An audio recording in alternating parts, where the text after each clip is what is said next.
I was very careful to put Yeah. off air when it was We can talk about things like that, obviously, but we don't want to swear. Now we should be live now. Indeed. I just wouldn't want to get a horrible letter from John Mayle.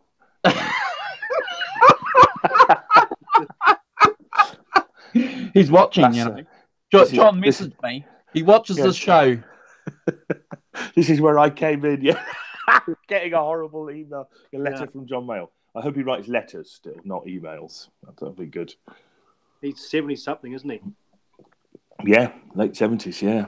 Wow. Yeah, had them all through his doors, really, isn't he, in the 60s? Unbelievable. So, yeah, amazing guy. Guys.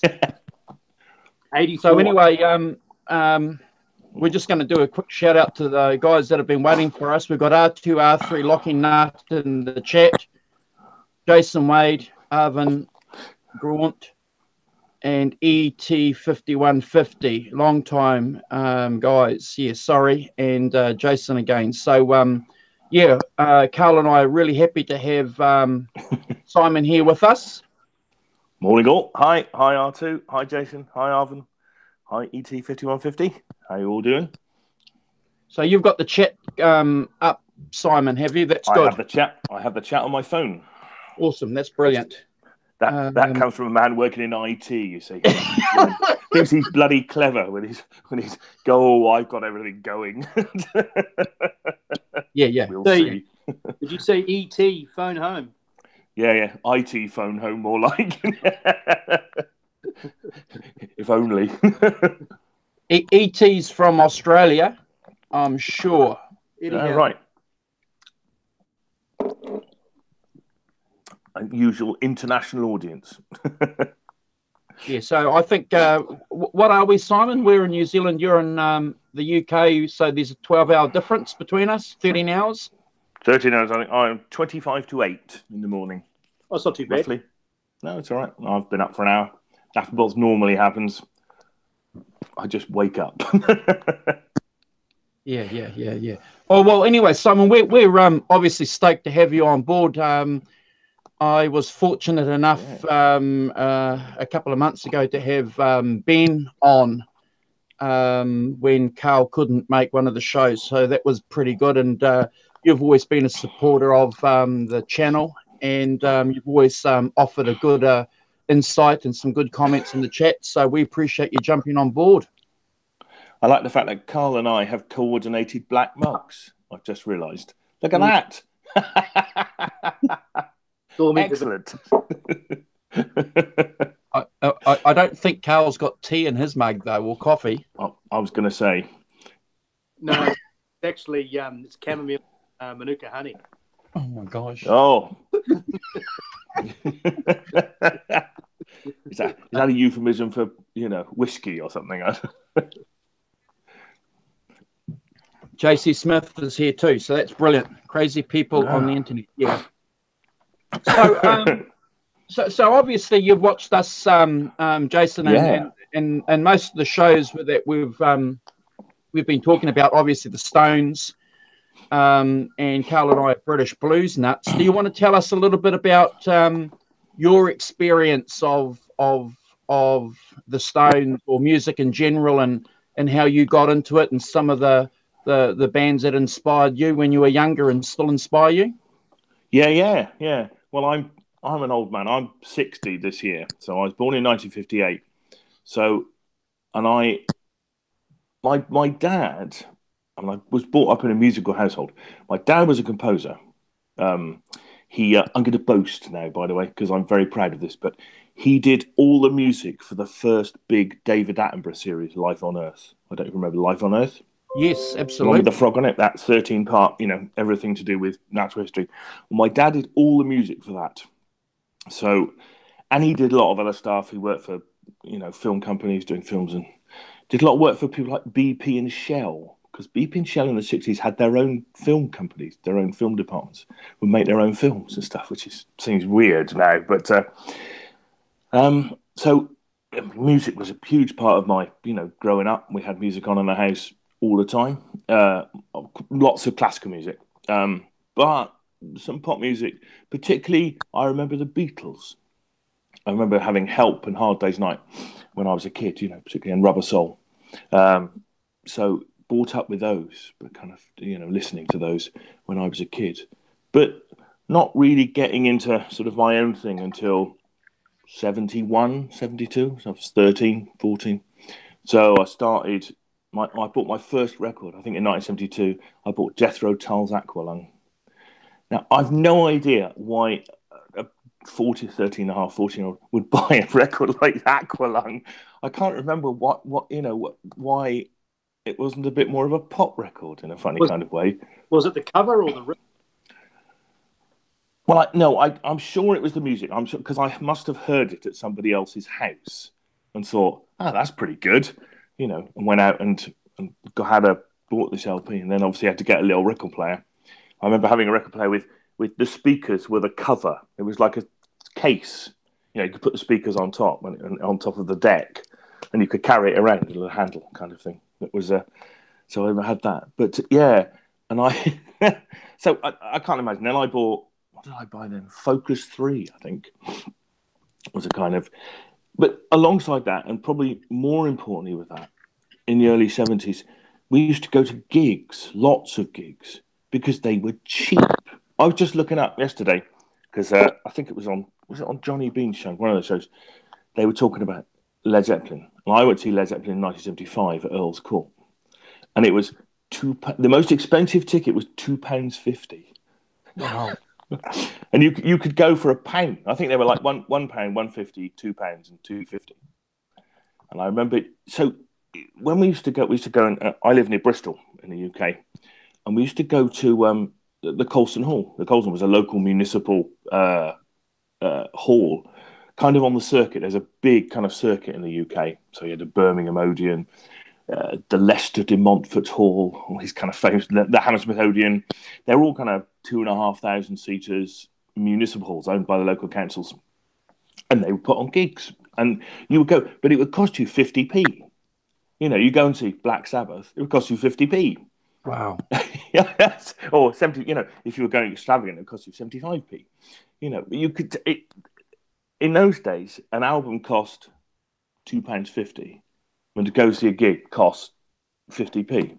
Now it's kind of completely the other way around, where an album costs, £7 or £8, and it costs you £50 to go and see a gig, because that's where they make all their money. But then they made all their money from LPs. So, even with a boy with a paper round, you could go once a week because it was 50p, and we used to go and see pretty much everybody. Amazing. My second. I don't know if I should say what my first gig was, but in retrospect, only my first gig, I was given a ticket to go and see. A friend of mine couldn't go, and he gave me a ticket to go and see Gary Glitter. Wow! I don't know if you know who Gary. Now Gary, since name is sort of in the mud for his proclivities with young boys and girls, but then he was like a sort of pop star, and I went. And I had a seat about 10 rows from the front, and it was like this mad kind of craziness went on, and I was like sitting there, unfortunately, open mouthed with astonishment. I remember it very clearly, with girls screaming and people running over the seats and kind of going the excitement. Like, was it what is this, Simon? Was it the Gary? Yeah. Was it the Gary Glitter concert? Yeah. I remember that because Jimmy Savile opened up, I think.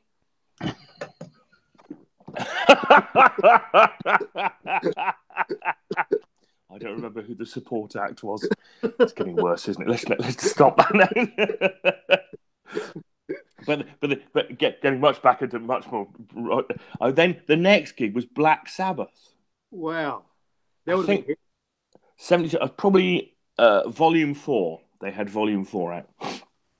So I went to see them as because he thought, wow, that's, and that was a different thing to the Gary Glitter thing, because it wasn't, sort of much more blokes and, a different kind of craziness. But, so yeah, that kind of early, even the late 70s, when getting like the kind of growth of rock music then was in its heyday. 1971 was the biggest selling, year for rock albums, when a rock album really came of age and all of that.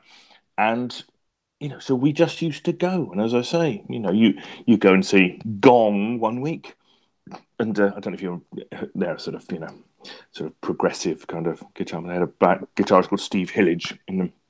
But and then the next week you go and see, I don't know, Captain Beefheart, and then you go and see Fairport Convention, and then you go and see Roxy Music, and then you go and see, and then this is a bit later, but then you go and see, because it's opposite for the other day, but I went to see Leonard Skinner in '74, their first trip to the UK, supporting Golden Earring, the Cosnell, and they were the only support band I've ever seen that got an encore. Leonard Skinner, because they had two great songs, and Golden Earring only had one.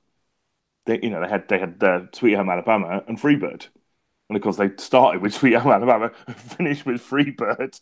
And I don't think that Radar Love quite. Golden Earring was Radar Love, eh? Yeah, that's right, Radar Love. I think quite. You see, Radar Love is just the one thing, whereas if you're finishing with Freebird, you're on it, aren't you? Rest in peace, Ed King. Well, that's one of the things that's always amazed me about the British music scene, and speaking to people that have left England, that have come over here, and that have been music fans, and you talk to them, they'll go and see Cream play one night, and then walk down another street, and there'll be the Yardbirds playing, and that was always fascinating for me, because these were bands that we would listen to, that we held and up there, celebrated them, and this idea of just walking down some London roads, just banging into these bands, it's amazing. So what about you guys? How did you? What's your story about? What were your first gigs and first albums and stuff?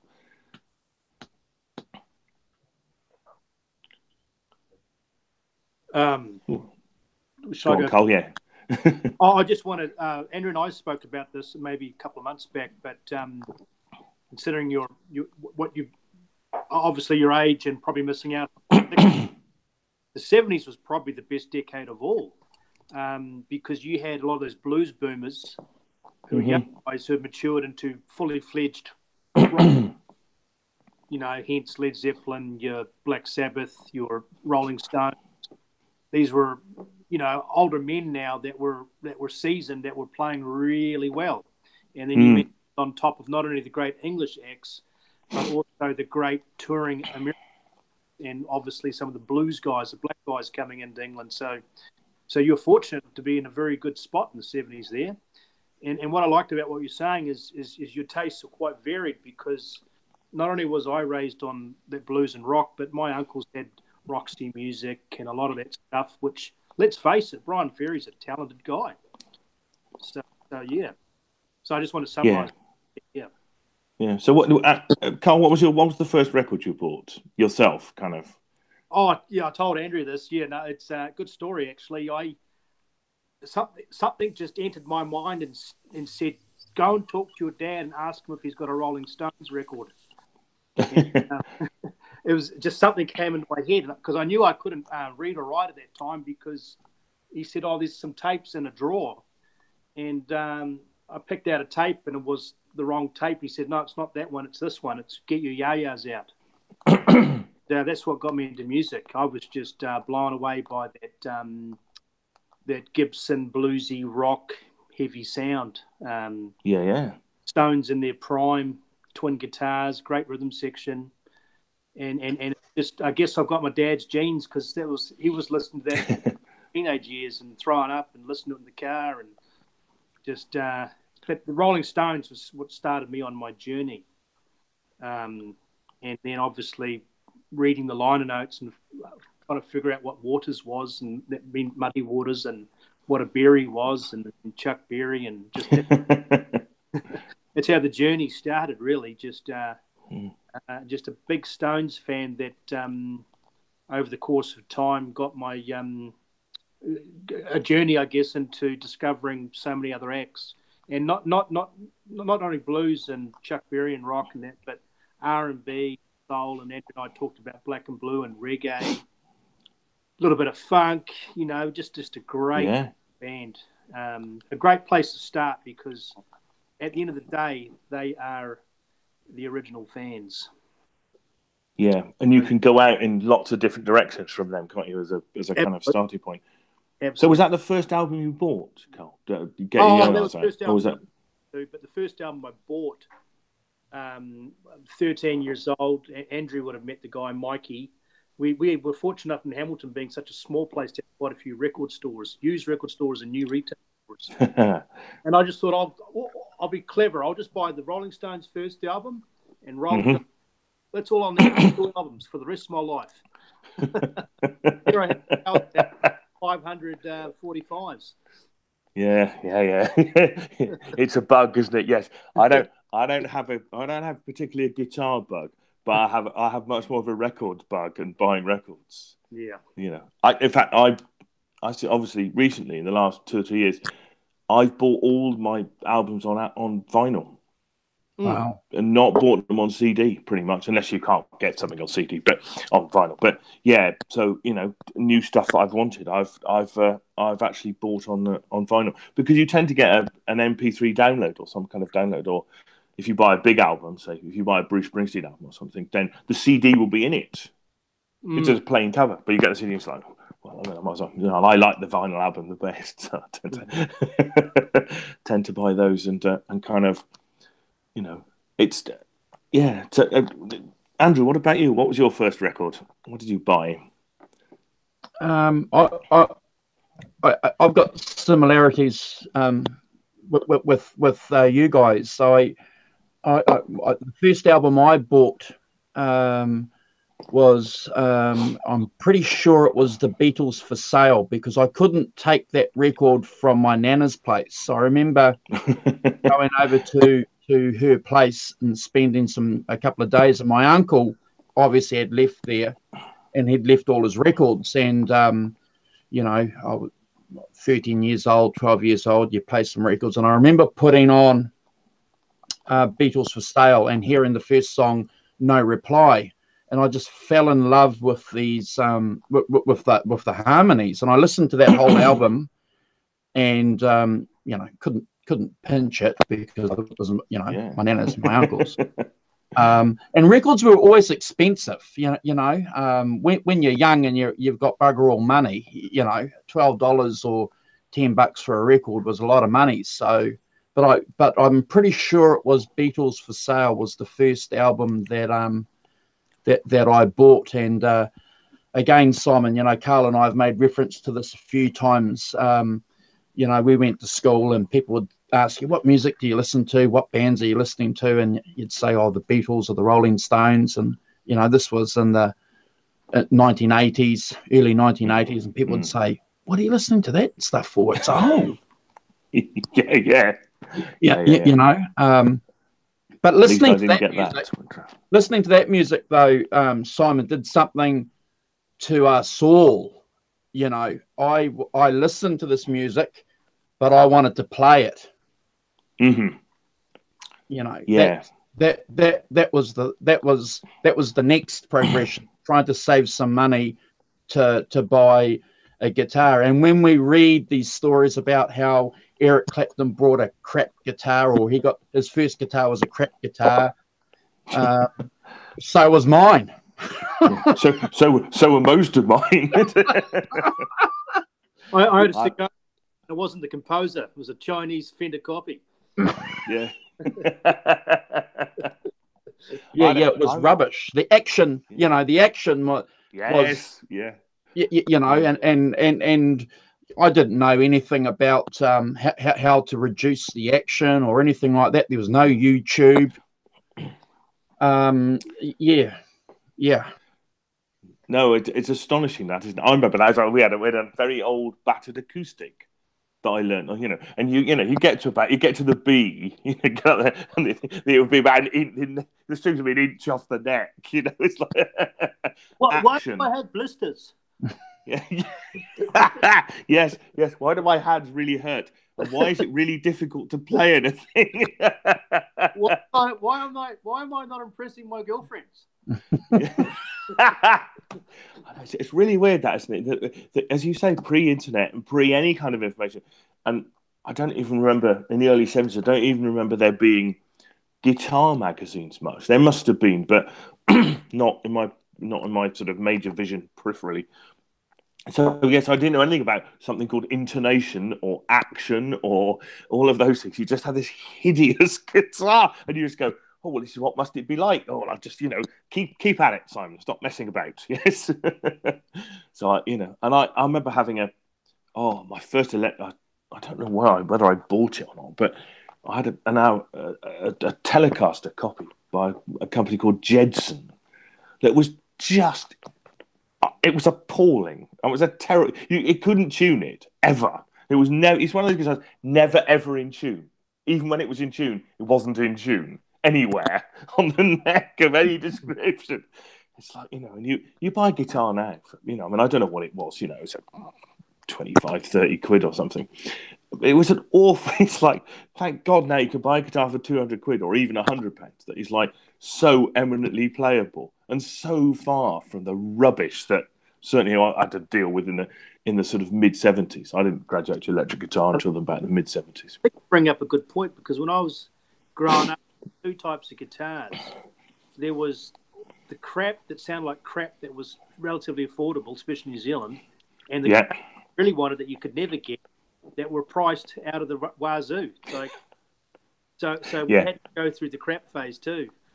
Yeah, and then gradually you start to discover, kind of where the good stuff might be. But I mean, for years I didn't have an electric guitar until the late '80s. I had a 12-string acoustic. It was really nice. But Andrew will tell you this. We've got a mutual friend, and he brings in guitar players have the luxury now of getting pretty good guitars at affordable prices. Not Fenders, Gibsons, or Gretsch's, but pretty good cost. Yeah. Yes, I don't know about in New Zealand. Did you have what was your first gigs? Who were the first people you actually went to see? Kind of, I mean, I presume was there homegrown stuff that you went to see first? Not much. I take that to mean it was pretty good. In Hamilton, we used to have a rock concert at the lake, and it was a big deal because it was free and it was run by a couple of radio stations, Simon, and this was like 79, 80, 81, 82. And a lot of the bands in New Zealand were influenced by new wave. There were a lot of new wave bands, a lot of bands that were influenced by the English punk scene, but they weren't punks. But they were sort of going down that artistic kind of road. Carl, you might remember a band called the Accessories. It was English inspired music, and then you had a couple of bands in Hamilton that would play covers, and they were pub bands, and they were very good. They were very tight. There was a band, Nanoa, and a couple of other bands, and they could play, everything because they had to, because they were pub bands. But as far as seeing international acts or anything like that, I didn't get to see any until I was, in my late teens.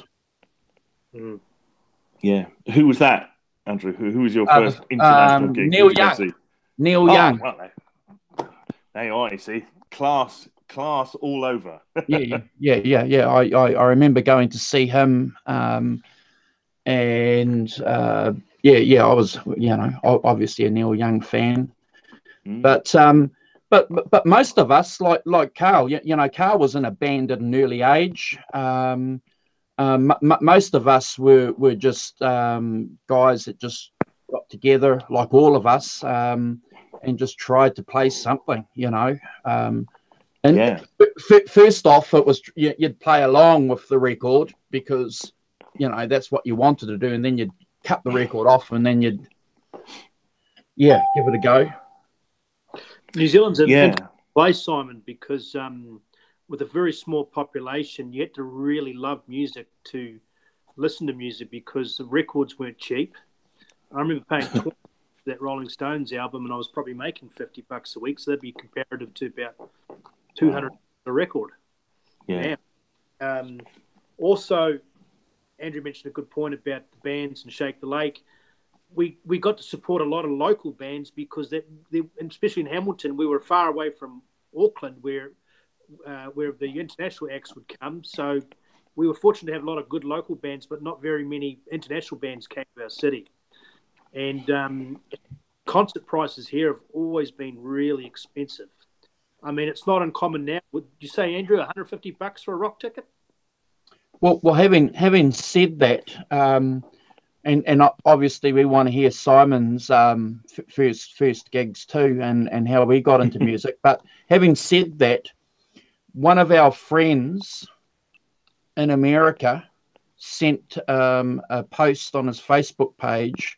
He was going to go and watch Eric Clapton play in New York City. Yeah, I saw that. Yeah, $295 for a ticket. Oh, so it's not in New Zealand; it's everywhere. Yeah. I think the Stones obviously have been playing here recently, and I think they were kind of £150 a ticket, which would be a company called Ticketmaster that has monopolised the concerts worldwide. I think. Wow. That's what they've done. I think Ticketmaster has basically bulldogged the whole industry. Yeah.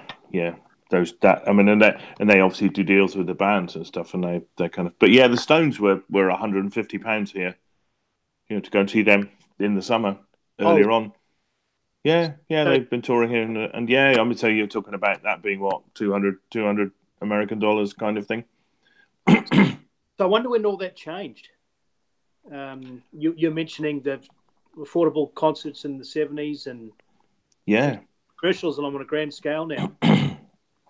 I think it's the advent of the digital revolution, and I think it's the advent of the devaluation of recorded music and the buying of CDs, records, because people just stream them now. And that's the only way the bands make the money now, Simon. Yeah, so what they've had to do is and especially acts like the Rolling Stones, who are still touring, still doing it. It's I remember a great quote from Hugh Cornwell from the Stranglers.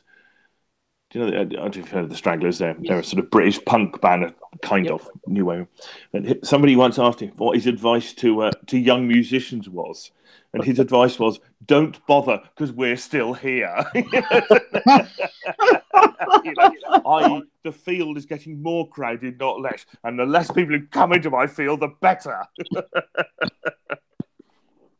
Which is just lovely. I think it's absolutely actually. So, but I think for me that's that's how it's gone, and now everyone makes their money from going out and selling tickets for $200 or whatever, and and they make not so much money. Well, some people do. I mean, I think Adele, something like that, is an exception. She sells millions of CDs and stuff. It's not all streaming. But I don't think. Did you see that? Did you see that Twitter post from Peter Frampton? No. It said that he'd got from 55 million streams, of one of his songs, "Baby I Love Your Way," possibly known something else. But anyway, 55. He'd got $1,700. Wow. And he'd been to Washington because that's what he got from from those 55 million plays. Now, Peter Frampton, it's if you think that's what you're going to get, that's kind of ratio you're going to get from streaming services, YouTube, Spotify, whatever. That's not enough for Whereas before he'd have got 40 years ago, he'd have got hundreds of thousands of pounds for that.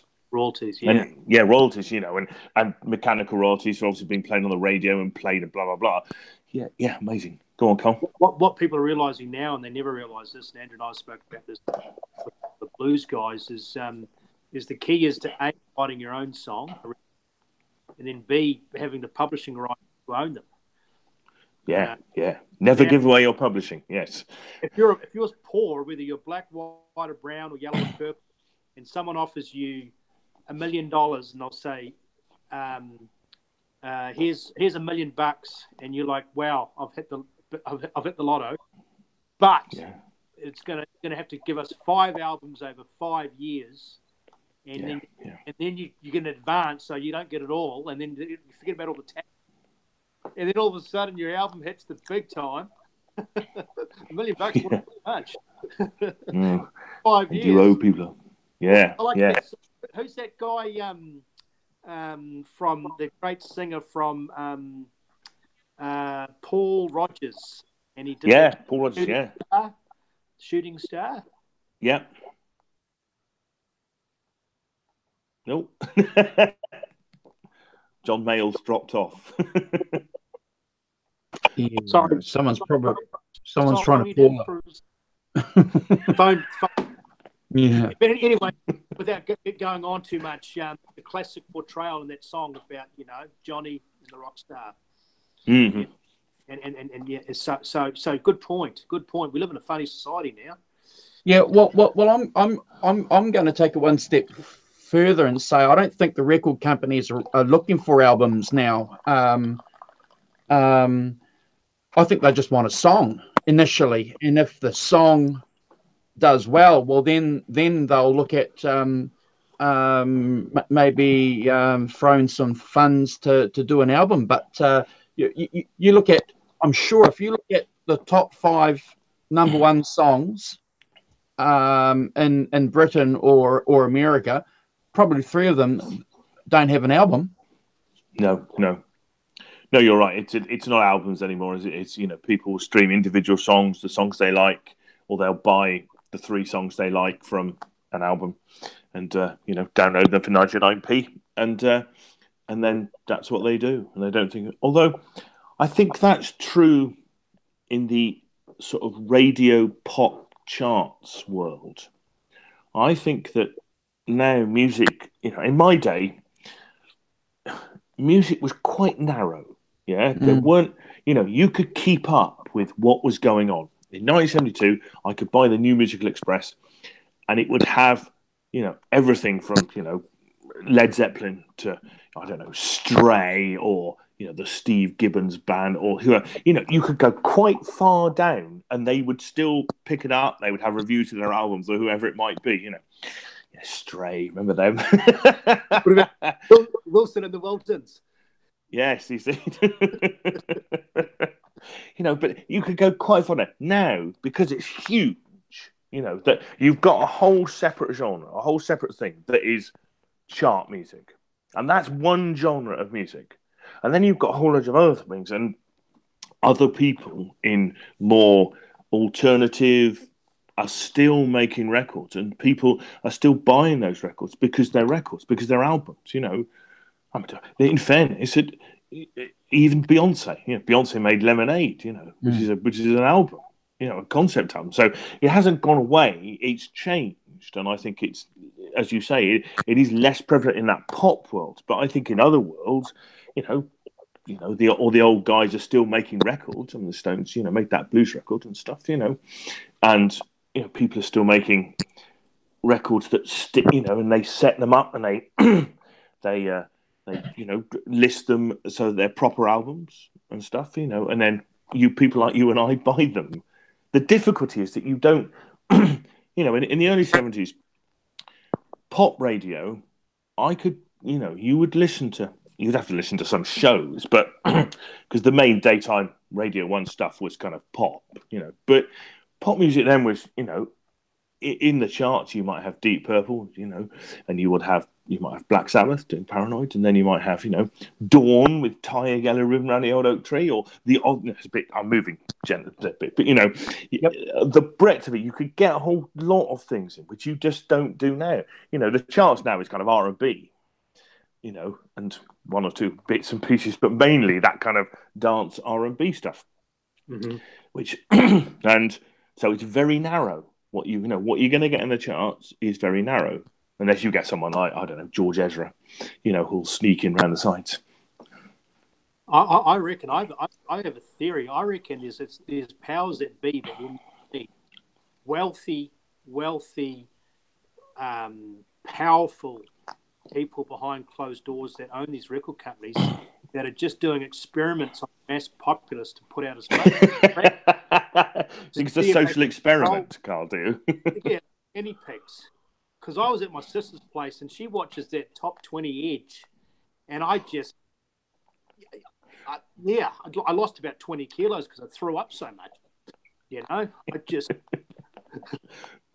It does make you feel physically ill, doesn't it?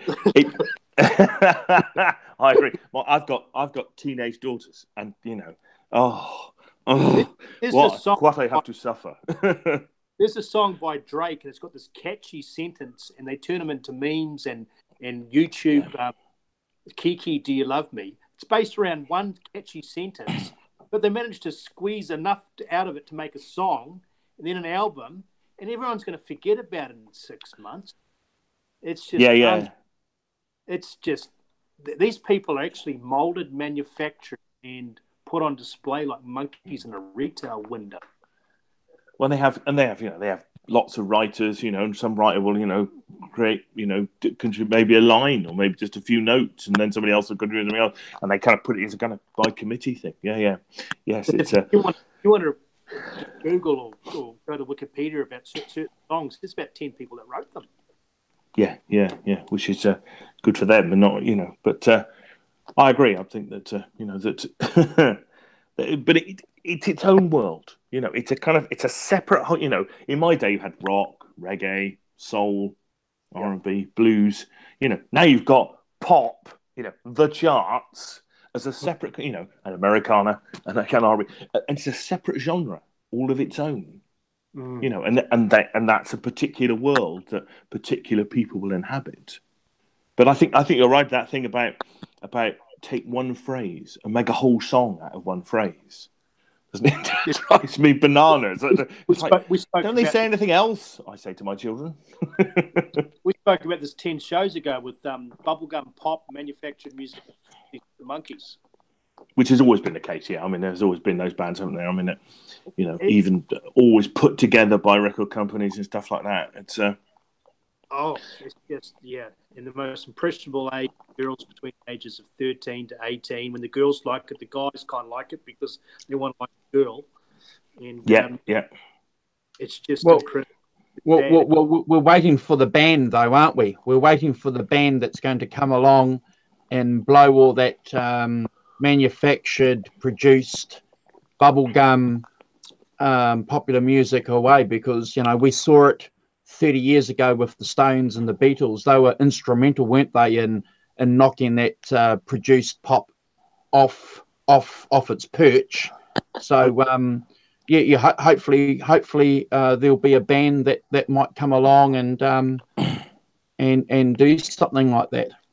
I think it'd be very difficult for them, because to break out of a single genre. I mean, if you think of, who's the biggest rock band in the modern rock band in the world? Probably the Foo Fighters. U2. Yeah, U2. I was going a bit more modern than U2 because I went to U2 in 1982 or something. Someone like take someone like the Foo Fighters. The Foo Fighters can sell out 50,000 seat stadiums all day long, and yet they're still in that rock genre. They haven't broken out of it. They're not a kind of world culture kind of band, if that makes sense. And I think a band that comes and can break into all those different genres, I think that's a tall order for any band, really. It's like cycles. It could probably, maybe, I'm going to predict the band will be called the Saviors, but people might get so sick of this techno R&B digital mass-produced bubblegum crap that they'll be like, we need a change, like Andrew said. I'd like to see that. One of the bands that I always jump on social media and support, even though they get kicked in the guts by guys like me because they call them rip-off merchants, and is Greta Van Fleet. People say that, but they're just clones of Led Zeppelin, and I'm looking at these people thinking, well, but isn't that great? And they've said it themselves that they love Led Zeppelin and they want to do Led Zeppelin type music. So what's the problem? No, I think that people want in the old days, I mean, the Stones are a good example. And they started off as a sort of, covers R&B band, covering other people's songs, and then was it Andrew Lou Goldham locked him in a room and said, "You're not coming out until you've written a song," and a few days later they wrote a song. Now, I think that they were allowed to grow, they were allowed to, find their own voice, find their own music, out of the way of the kind of media madness, and with that, they fortunately didn't start in the Facebook generation. They didn't start in the Instagram generation. So there's not, so I think Greta Van Fleet are fine. I mean, I think they have a lot of Led Zeppelin. Absolutely. I think that's, from somebody of my age, that's great because I love Led Zeppelin. But you can never have too much Led Zeppelin. And so they need a chance to make, 3 or 4 albums, find their own voice. They're not even in their 20s yet, are they? No, they're talented as heck, though, Simon. The bass player, the singer, the drummer, the drummer's got a drum kit based on Bonham's drum kit. They're Good talented. That, yes. And I'd rather go and watch these 18, 19, 20-year-olds than watch some guy spinning with some headphones on, going, yeah. Or just with a blooming with a MacBook Pro or an Apple Air. Yeah. That's not making music. Those young bands. My uncle sent me a CD. He said, "Watch out for these guys." This before they hit the big time. It's about 2000, and that was Kings of Leon. And they had some underground CDs which were well revered in the Americana rock underground scene. And then they hit the big time with some pretty catchy songs, which were pretty good. Yep. You had a whole bunch Sex on Fire. Yep. Yeah, which Simon Cowell was singing on one of those Britain's Got Talent shows. I remember that. Yeah, was a guy on there. Do you know what? I've got a funny thing about that. I've been in a covers band for a long time. We had a 7-piece band, and Ian, the singer, used to come and he'd say, "Let's do Sex on Fire by the Kings of Leon." And I can listen to the recorded version. I was thinking, I don't get this. Where is it? And the terrible thing is, I saw that guy doing it on Britain's Got Talent or The X Factor, whatever it was. that guy, the rock guy, and I thought, that's what you do with it, right? I got it. And then we did it in the band after that. I remember watching that Britain's Got Talent, and they had that young kid from Geordie. This is about 2013. I really enjoyed that series. I had one of my girlfriends on there, Cheryl Cole. What's her name? One of them. But Kings of Leon, and you could be an ignoramus. You could be ignorant as dog do, but you could appreciate that song because a musician could appreciate it, and so could someone who doesn't have a musical bone in their body. So they break through. Unfortunately, due to inner turmoil and few addictions. Yeah. But like Andrew was saying, there are people that can do it. They can look at GNR. They managed to do it a long time ago. I think in a sense they're in the old world, aren't they? They're on the back end of that world where you started off in the clubs, you played the clubs, and they were on part of that Sunset Strip kind of band scene with all those early 80s American sort of glam rock bands, typecasting like that. But but they had a chance to. I mean, it's the same with they had a chance to grow. I mean, it's the same with Van Halen. They spent years before they made their first album playing clubs, playing covers, like the rest of us. And eventually they kind of get their own voice, they kind of get their own thing together, and they release their first album. Isn't the first track though is still "You Really Got Me," isn't it? But it's still a cover, interestingly. But they had that time away from the spotlight to play in the clubs, to play, to get their stick together. Eddie Van Halen had a chance to get all that tapping stuff together and really work out what he was doing and how it all worked. And they got their own sound. Arrive in 1977, I think, their first album, everybody goes, wow, especially in America, I think less so in Britain because we were sidetracked by something else. But, interesting, that they had a chance to grow away from the limelight. I remember going back to the early 70s, you would go and see bands, or you would see a band, or you'd go into a record shop and you'd look through and you'd cut out a record. And the only thing that you had to go on was what the cover was. Yep. Or maybe who produced it, or maybe who you didn't know anything about them. You didn't know what they looked like. And also, I have a brilliant example of this, by the way. So you went saw bands. You would buy stuff on spec. Like, does the cover look cool? Do they, are they, what do they look like? Maybe you had the picture of them on the cover. Maybe you didn't. Led Zeppelin 4. No picture of them at all. If you just picked up Led Zeppelin 4, you go, what is this? There's an old bloke with sticks on his back. Really? Is this an album? What's it going to be? Fantastic. But the brilliant article I heard was somebody who grew up in the 60s, so they're older than me. He's a journalist called David Hepworth. And he said that when he was at school in the early 60s, he said that they all thought that Bob Dylan was called Bob Dylan because nobody had ever heard anybody say his name. So Dylan, Dylan. It's a bit obvious, isn't it? And he said it was ages before they realised he was called Bob Dylan. Yeah. So this is in Yorkshire, so it's but yes, it's really interesting that that kind of mystique, that kind of lack of knowledge about any of these bands, unless you happen to see an interview with them in Melody Maker or in New Music Express or whatever sounds, you didn't know anything about them. And you had to make a guess, and you go and see them supporting, go and see Stray supporting, I don't know, Rory Gallagher or somebody, it's, I remember seeing lots of people like, But Simon, groups of friends were really important back then too, because you needed to tap into the music knowledge that they had. I remember, we had no Facebook, no YouTube, so you had you cultivated friends or contacts, and you'd go somewhere. I remember a friend of mine telling me to get Houses of the Holy by Led Zeppelin.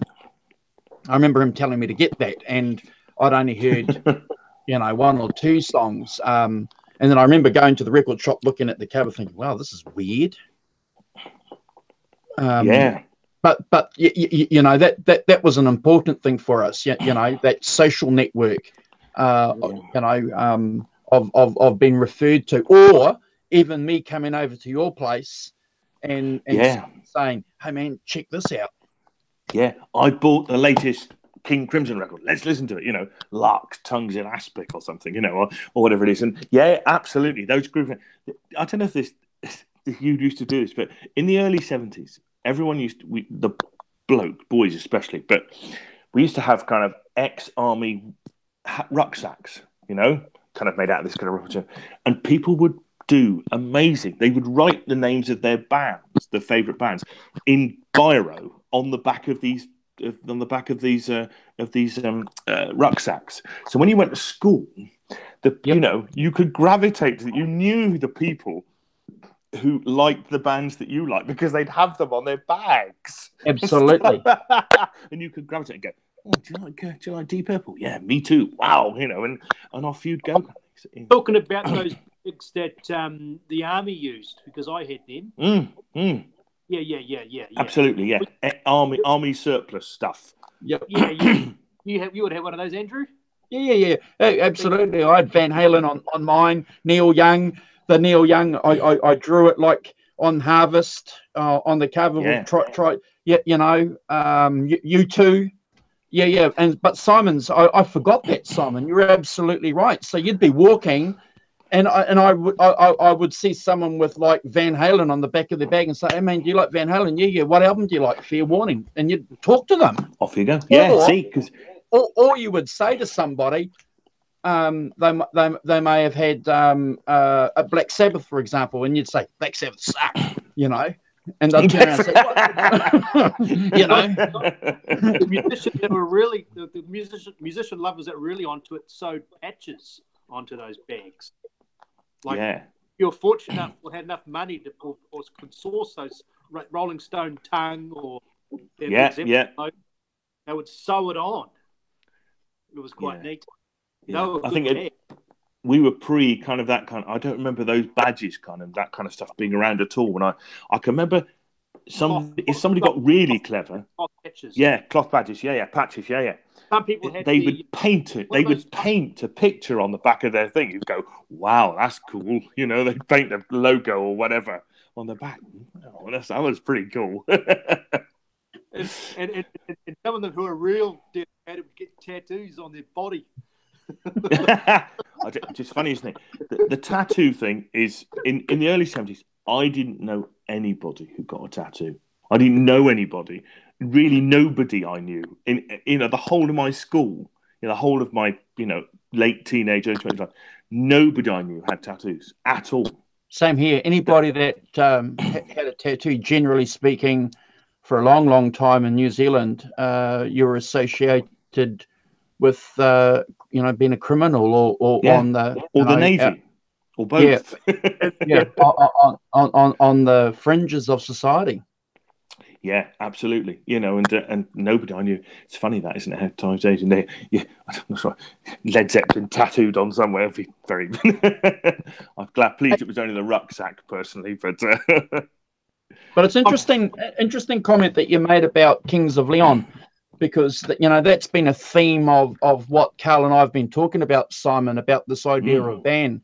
Because Kings of Leon, I think, if they're cousins or there's a brother, and they were inspired by their parents who were a contradiction, because they were brought up in a strong Pentecostal background, yet brought up on classic rock and roll. So they were playing together at an early age and were doing the band thing that you were saying, at an early age together for a long time. And then all of a sudden, bang, hit the stage, and they were polished. Yeah, because they spent a lot of time messing about in their, I don't know, basements or whatever, garages and kind of, maybe local clubs, youth clubs, getting themselves together, so they could play, and I think, nowadays it's quite difficult to do that, and you go different routes, there's kind of music colleges and stuff like that, aren't there? And there are specific places where I have a really good friend of mine who's head of songwriting in a place called BIM in Bristol. BIM is like an international music college, do degrees in music. So he runs the songwriting bit, and they do degrees in popular music, so he have guitar players and stuff like that. In fact, he had George Ezra through his doors, somebody who's big and kind of, made it. But, you've got that 3 years to kind of develop yourself and kind of, with, people helping you and all of that. So I think it's just a different route, really. How long have you been in a band? Been playing in a band? I've been in a band. Well, I've been in a sort of. We had a band with some friends of mine. Funny enough, it's always your friends, isn't it?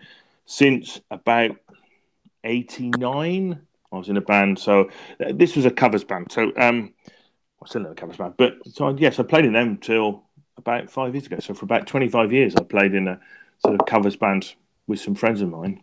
And we went from being a 5-piece to being a 7-piece and things. So we had we had a sax player and a girl singer and, 2 guitars, bass, drums, keyboards and things, and playing all that other stuff. And more recently... YouTube? No. I don't think YouTube impinged on us very much. I've got some recordings of stuff we've done, but it's all cover stuff. So I'm not putting them up or anything like that. It's but... and more recently, in the last 4 years, I've got a duo with an old friend of mine. He used to be in this band a long time ago. And so he and I do kind of a bit lower key things, really. The covers band was a kind of party band. It evolved into that. The lead singer and the guitar player, Ian, and fair enough, I have no issue with this at all. I think it's completely right. He was kind of the lead. That's what he wanted to do. And, if you're in a band, you either go, that's fine, I'll do that. Or you go, you know what, I can't, it's not really my thing, so I can do something else, musical differences. But truly, you have to have somebody setting the mood, the tone, what you're going to do and what you want to do. And I'm quite happy for he was the lead singer, we did stuff that he wanted to sing and stuff like that. And that was cool, and I have no regrets about that at all. It's a great thing to do because, I wouldn't normally be playing Amy Winehouse songs. But, in that band, we played Amy Winehouse because we had a girl singer, she wanted to sing Amy Winehouse. So all of a sudden, we're playing Amy Winehouse songs, which is great. It's like, I wouldn't have played them before, wouldn't have learnt them. Now I've learnt them, Why are you still playing? I love playing. Yeah. Andrew. I mean, I've been playing the guitar since as we were talking about, the early 70s, but pretty much acoustic guitar, in that kind of first, for my 18th birthday, I got a 12-string, an Echo Ranger 12 for anybody out there. And they're still going, actually, Echo. I don't know if they make. But it was a lovely guitar, and I loved that guitar. And sadly, the headstock broke one too many times to get it repaired. And so I learned. Did you have a Peter in moment? Not that I remember. No, I didn't have an epiphany moment. I just, you just knew. I have an interesting theory about this because when I was starting in 72, 73, there was, you go, I'd really like to play that song. Really like that song, really want to play it. Wonder how easy it is to play. So I found this old acoustic guitar in my house, and you rootle around, because you can't go to the internet and find out what the chords are. So you've got to sit down and work out what in God's name they're doing. Well, you've got to learn a few things first. But so the interesting part, I think, is that I sat down and I learned Bob Dylan stuff because it was easy. I think when you learn to play a guitar, and I think that's kind of my theory about, they keep talking about modern guitar is, on the wane and people much more difficult to do. I think I have a thing about that, which is that if you go on the internet and you go and look at a guitarist now, name them, doesn't matter who they are, and that, if you go and look at, I don't know, Rob Chapman or, Eddie Van Halen or any of those guys from the 80s, all that, what you get is incredibly technical, incredibly kind of, it's not something you can do on day 3 if you're picking up a guitar. Day 300,000, you might be doing it. But my thing is that when you're a kid and you pick up a guitar, what's the, you say to any one of your friends, I play the guitar. What do they say to you? What song can you play? Yeah, thank you. Play the song next? And it's not a detriment to him, but Eruption is not something that's going to appear anytime soon, is it? Do you know what I mean? And let's blame Eddie Van Halen for everything in the world. But he was, particularly. And I think that what's happened is the demise of the rhythm guitarist as a kind of thing. Who's the, never mind who's the new Eddie Van Halen. Who's the new Keith Richards? Who is the guy you can go, do you know what? I can bloody play that.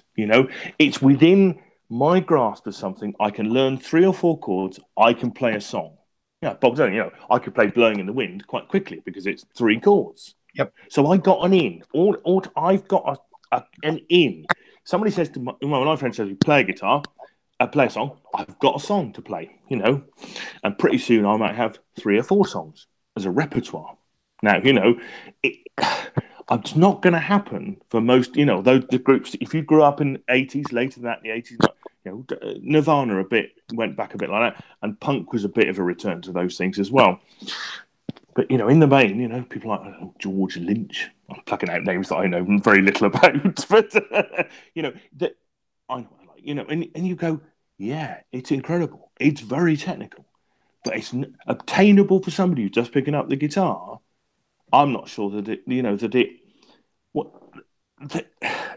that is what you see. When you see people demoing guitars, one of the things that will drive me slightly nuts about is they go, right, this is what it sounds like. You go, I can't work out what that sounds like, really. I'm listening to it on an iPad. I'm an idiot. I'm not putting it through my stereo.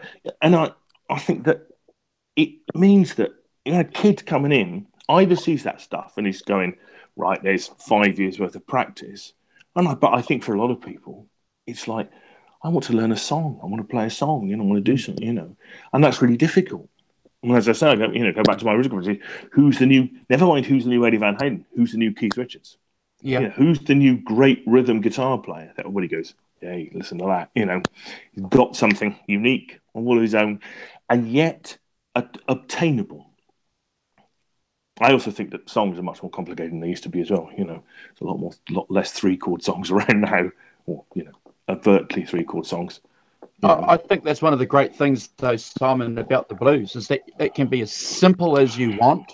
Yep. For a beginner, or you can, when you're playing 12 bars, you can make it as complicated as you want. And that's the great thing that I personally like about the blues is we all know a 12-bar tune, so you can just jump in. That's what I like about it, and particularly a lot about the Stone stuff is that you can make it as complicated or as simple as you want. Yeah, and that's one of the reasons. One of the reasons why YouTube is a good thing. You know, there's a guy that's going to go on there and he's going to show you his way of playing a song and then say quite clearly, this is the way I play it. And then you read the comments and someone's saying, that's not how you play it. Yeah, in only a way that YouTube commentators can. Yeah. Well, that's bloody rubbish. You don't play it like that. You idiot. Yeah, exactly. You know, but the guy's already said, well, this is how I play it. So, but I agree with you. I think rhythm, playing the rhythm is an important part, and not as easy probably as we think it is, but easy to pick up on and run with. But you can complicate it as much as you want as you get more experience. Does that make sense? Oh, completely. Yeah. And I remember all those, you know, when I was in 1972, you know, for instance, pick on them because they're not, but it was Status Quo. You know, Status Quo, a brilliant example of, a band that played basically straight ahead 12-bar blues. Yep. And that's what it did. And you could quite quickly, you could get that, chugga chugga kind of thing. You go, oh, right, okay. I know, in reality, it's a bit more complicated than that. But, you had something to hook yourself onto as a starter guitar player really quickly. Now, I think, that coming the other way, YouTube is, the greatest educational tool in the history of creation. If you want to know how to play something, you just go on YouTube and go, how do I play this? And there'll be 100 people showing you how to play. Yep. And it doesn't matter if they're right or wrong, an approximation close enough, is fine. If you want to know how to play solo, just go on, learn how to play solo. They show you where to put your fingers, how it works, go around it twice, slow it down.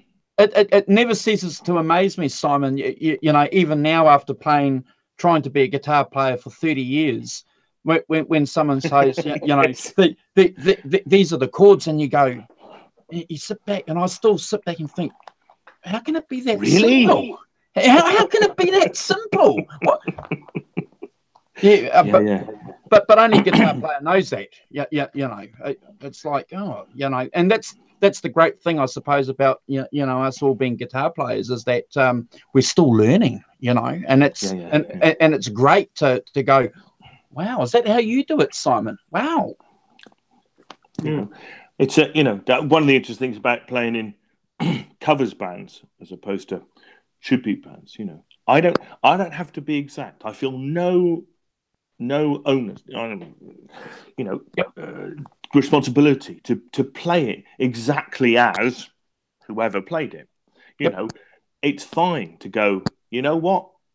This is how it goes in my head. I've listened to it. I have an ear, I'm old, I have an ear. If there's something there, and then we'll work it out and you go, well, that seems to fit together. Just maybe check something out if it's not. But, mainly I trust my ear. I trust my ear more than tabs quite a lot of the time, because you go and look at tabs, you go, well, that's what they're doing. So I'm fine with approximations, Does it sound right when you're singing or whatever? Then that's fine.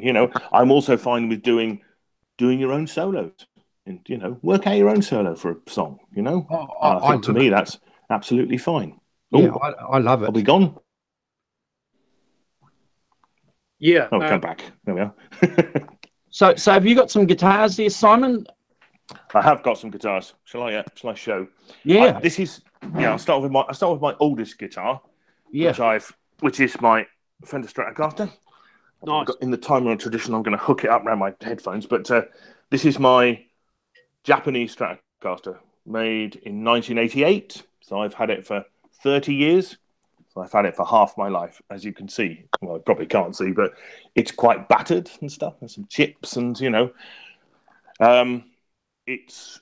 yes, I've had it since 1988. So I've had it for 30 years. The only thing I've changed on it is it's got Spurzel locking tuners on it, which I did when I got it. And I've had them ever since. And I obviously don't use the whammy bar on it, so it's tied down. Other than that, it's completely original. I've changed nothing on it, and it's my oldest and best guitar. Wow! And it's a great guitar. I love it as a guitar. If I'm taking any guitar out to play anywhere, I take this one to do anything. It's the one, and it's one of those things where you went into a shop, played some. This was there. It was, I don't know, 450 quid. Were you going to buy a Strat? Yeah. Was that what you were looking for? No, I was going to buy a Strat. Yeah, I absolutely was going to buy a Strat. There you are. There was no other guitar I was going to. Definitely yeah. It's yeah. So the reason why is because I was with joining this band with this friends of mine, and Ian, the other guitar player, had a Les Paul. He had a Les Paul, so I wasn't going to buy a Les Paul because he had a Les Paul. I understood, get a different guitar for different sounds. I'm a Hendrix person, so yes, I'm a great believer in this guitar is brilliant because when you play it through an amp, it's clean, sparkly, all those Fendery things, and if you want drive and you can add it in. There isn't a problem about adding stuff in, Yeah. You can't go wrong with the Strat, Simon. So that's my oldest guitar, and as I say, I've had it for half my life, and I will never sell it. It's a brilliant guitar, and it's been incredibly reliable. The Spurzel locking tuners make it incredibly stable tuning wise. I could put new strings on it. 2 hours before a gig, it'll be in tune for the whole gig. Wow. I can put it in its case for a week, take it out, or 2 weeks, come back from holiday, just play it, still in tune. It's just, but I don't think there's anything special about it in the slightest, it's just a guitar. But everybody who plays it goes, nice guitar. And I figure that, a lot really, isn't it? Personally, I think that everyone goes on a tone and the warmth of guitar, but I think the symbol of a great guitar, from me personally, is a guitar that can tune. Yeah. That's a hallmark, I think, of a good guitar, which you mentioned. Yeah, it's great, and it does more things on it than I've really any other guitar I've got. To be honest, I feel more comfortable with it. It's got a pretty small. I haven't got very big hands, so it's got a small. Apparently, it's got a 59 body and a 62 neck. Wow. Here's one of those Japanese kind of hybrid things. I don't know whether that's true or not, but it's my favourite. My oldest guitar, and it's a brilliant guitar. And as I say, if I'm going to go anywhere, I take it out. So that one is my first guitar. I've had it for a long time. So I also had a cheap Squier guitar as a backup. And about 3 years ago, I left it in my friend's shed in Bristol. But Dave, who I play with, he's the bass player. And his bass and this guitar got stolen out of his shed. So he had a very expensive Ernie Ball Sterling bass, really nice one he'd had for a long time. So anyway, he claimed for it all on his. He said, "Don't worry, I'll claim for it all on my house insurance, whatever." So anyway, we get 2,000 quid, or 2,100 pounds, and I said to him, "Well, you buy what you want. If I get more than 100 quid out of it, which is what my Squier cost, I'll be quids in." So anyway, we go down to the local record music shop in Bristol. So he buys this 1,800 quid Ernie Ball Sterling bass, beautiful natural wood. It's a fantastic guitar. So I've got 300 quid to spend. So I'm already 200 quid up on the deal. So I play some kind of, squat. I'm not really feeling it. I'm not kind of getting there. And so the guy says to me, "Well, how do you feel about second hand?" I'm like, "Fine. What have you got?" So he appears with this. He appears with this, which is my Telecaster. You can see that. Let's see. It's a standard Telecaster. It's an American Telecaster, but it has, if you can see this on the back, I don't know if it's going to focus on that. It's a 60th anniversary one, which I don't think means as much as a Fender would like, to be honest. But so he appears with this guitar. It's a lovely guitar, and it's like I said to him, well, yeah, that's it's fine, but it's going to be £1,000, isn't it? I'm not putting in 700 quid on this. That's not the idea of this for a second guitar. He said, oh, well, because it's second hand, if it's new Fender, I can't do any deals. If it's second hand, I'll do you a deal. So he did both guitars for 2,400 quid. So I got this for 300 quid, and it's got a beautiful, proper square tweed case as well. The yellow and brown tweed case with all the stuff in it still in its bags, the strap and all the stuff. So yeah, I got this guitar. So this is it's a beautiful guitar.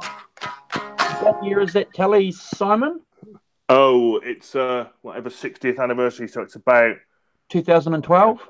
2000. What does it say? 2011. 2011. 51 to 2011. Yeah. Simon. Yeah. So when they caught the robbers and you saw them on TV, did you yell out, "Have fire"? Sadly, they never did. But no, I'm admitting to nothing on that. But keep the Squire. Yeah, you keep the Squire. Yes, thanks very much for that. Yes. Just put a notice out on Facebook, shouldn't I? Thanks for that. Yes. So I got this for £300 net, and that was fantastic. And it's a lovely guitar. What I discovered was there's only one trouble with it. It's not a Stratocaster. But and what I really wanted was to have, because I went out, we did a gig a while ago, a year and a half ago, and in one gig, first of all, I turned up and my amp didn't work at all. I turned it on and nothing happened. Oh no! And then, fortunately, 3/4 of the way through the gig, my Strat, the socket, when you plug it in, went as well. So I had the telly, and I thought to myself, the telly doesn't do what the Strat does. Oh, look, I have to get, so I kind of ummed and ahed. And what I did was, which is typical me, I thought, I'd have a project. So this is what I did. And basically, this is a Chapman. This is a Chapman ML1 from 2013. It's made in Korea. So I bought it. It was £200. It was nothing, really. I just bought it as a project guitar. And what I did was, I got it, played it for a while. I didn't the pickup. I don't play in a heavy rock band. Kind of metal stuff is not my thing at all. I want to play Tom Petty's about as heavy as I get. Really, I want it to be able to do those kind of sparkly, clean sounds. So I changed the pickups. So these are two Saw V60 single coils, and that's a Thornbucker, a Briggs Thornbucker, which is a kind of PAF style pickup. Mm-hmm. Yeah, really nice. Yeah, lovely. And so these two pickups give me much more of that Fendery sound, which is really cool. And so if the Strat breaks, I've got this, and this will do most of what the Strat will do. It doesn't quite have the same sound because it's a mahogany body, and with a maple cap, but so it doesn't quite have the same sound. But it's pretty close. And if it did go, I've got something that will back it up. The problem we have in a covers band is we do kind of quite a lot of stuff that is semi-acoustic and things like that, So I need to be able to go from playing, I don't know, Won't Back Down by Tom Petty to Free Falling by Tom Petty, which I've got an old Boss GT3 multi-effects pedal that is really good for that stuff because, got different sounds for everything. They're good enough, and it's made out of steel, so my 25 years of tripping over it, throwing beer on it, whatever, it still works fine. And it's one thing to plug in. So, yeah, I kept it for a while before I did these pickup things. I did a lot of research into pickups.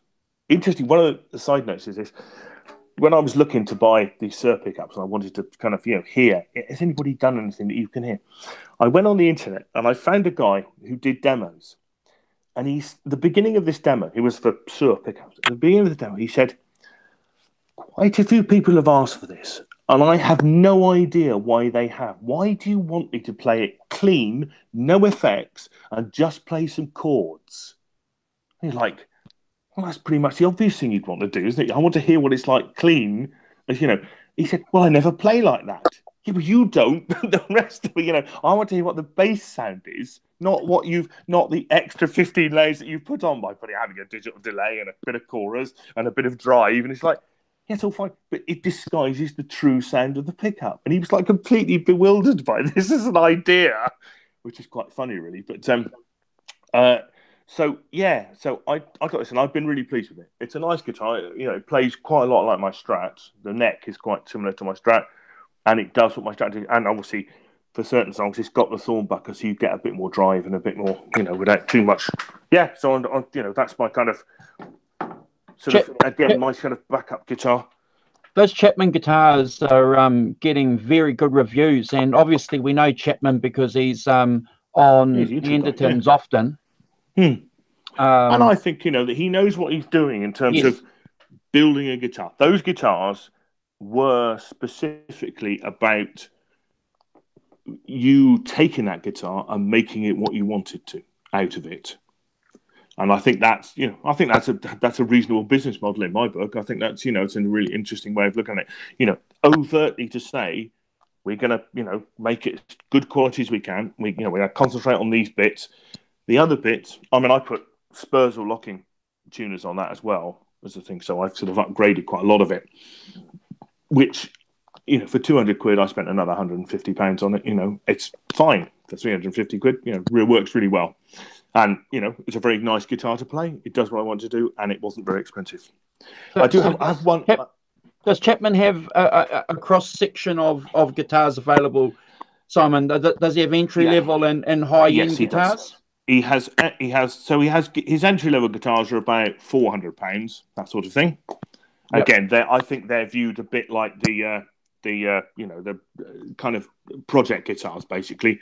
You pick up a guitar, they've got their own pickups and all of that stuff, so they have Chapman pickups in them, which obviously I've not played the newer one, so I don't know what they're like. But, you can go, these days you can pick up a half-decent pair of, set of pickups for 100 quid, so you just swap them out, put them in, and you make it a project guitar. Make the guitar what you want out of it, not necessarily just keep it as standard. They also do a sort of nearer the £800 to £1,000 kind of Pro Series ones, which again I've not played. I've not played any of the recent ones, but that seems to be much more in that £800,000 thing. Can I ask a question? Yes. Is that a British guitar? Right. Okay. It's made in Korea, so no, it's not a British guitar. Chapman are a British company. Now, their business model is quite an interesting business model. Basically, the first thing they do is they crowd design their guitars, right? So on their website, if they'll say, right, we're going to make a V, right? So you can go onto their website and they'll say, right, here's 3 or 4 different body shapes of V. What woods do you want them made out of? What pickups do you want? What kind of configuration? And so you can vote on, and then they get a lot of people, 20. It's a brilliant way of getting people to buy into your brand because they feel an ownership about it. Were they modeled or inspired by Paul Reed Smith? I don't think so, no. I don't think that Paul Reed Smith particularly, because they don't do crowd designs, do they, Paul Reed Smith? He doesn't do, not that I'm aware of. I don't think he's ever done it, no. But I don't think so. I think Rob Chapman realised quite early, the power of the internet and the power of the internet to. The interesting bit is if you've designed the guitar, helped design the guitar, you feel an ownership for it. Therefore, feeling as though you know what you're getting because you've kind of. It's a bit like doing. Actually, it's a bit like I feel there's a bit more of an affinity. Really, it's a bit like doing the Kiesel thing without doing the Kiesel thing. Yep. If you know what I mean, that thing about you can order a Kiesel, you can design it all up yourself and kind of having it. But the problem with that is that you've made a guitar for you and not anybody else. Well, it takes a custom guitar to another level. Yeah. And interestingly, go on, Carl. Sorry. Well, we've heard of custom guitars. Yeah. This is custom to a customer that's custom. Yeah, absolutely. And the value fluctuates because of that. Because if you built it to suit your specifications, it may not specify. So the second thing about the Chapman thing is that they don't distribute their guitars, so they're not a distribution network. So there's only 3 or 4 of them in the company. There's Lee Adderton, who's put some money into it, Rob Chapman, a guy called Matt Hornby, and they have somebody who does media stuff as well. So I think what they do, their model is that they'll get the shop, and the shop orders the guitars direct from the factory. So the factory ships the guitars direct to the shop, and then it's the shop's responsibility. The onus is on the shop to do the QA, set them up, make sure they're all right, and before they sell them on. So, in a sense, the idea of that is you're not paying money to a distributor in the middle. So the money, the quality goes into the guitar, not into the distribution, because you're cutting out the middleman. Wholesale with a fraction of a retail add-on. Yeah, that's right. Yeah, pretty much. Which I think is interesting. It seems to work for them. I saw something recently. They've sold over 100,000 guitars, and they're the biggest guitar manufacturer in Europe. They don't manufacture in the UK, but they're very good. Rob, he goes at least once a year to the factories in Indonesia, and they make them in Indonesia now, and Korea. To check them out and kind of do prototyping and do all that kind of stuff. I think it probably works better. The interesting thing is, I think it works better with individual guitar shops, which is what they've done until recently. In that, you find a guitar shop that understands the ethos and will do a bit of the QA and stuff like that. So before they send them out, Anderton's obviously in this country, in the UK. I think they've done a deal with Guitar Center in the US. Now I think that's a bit more of a difficult thing because that Guitar Center's big, very big. Do individual shops get what they have to do? To do these guitars, and where the profit margin is, and there's a bit more in time wise that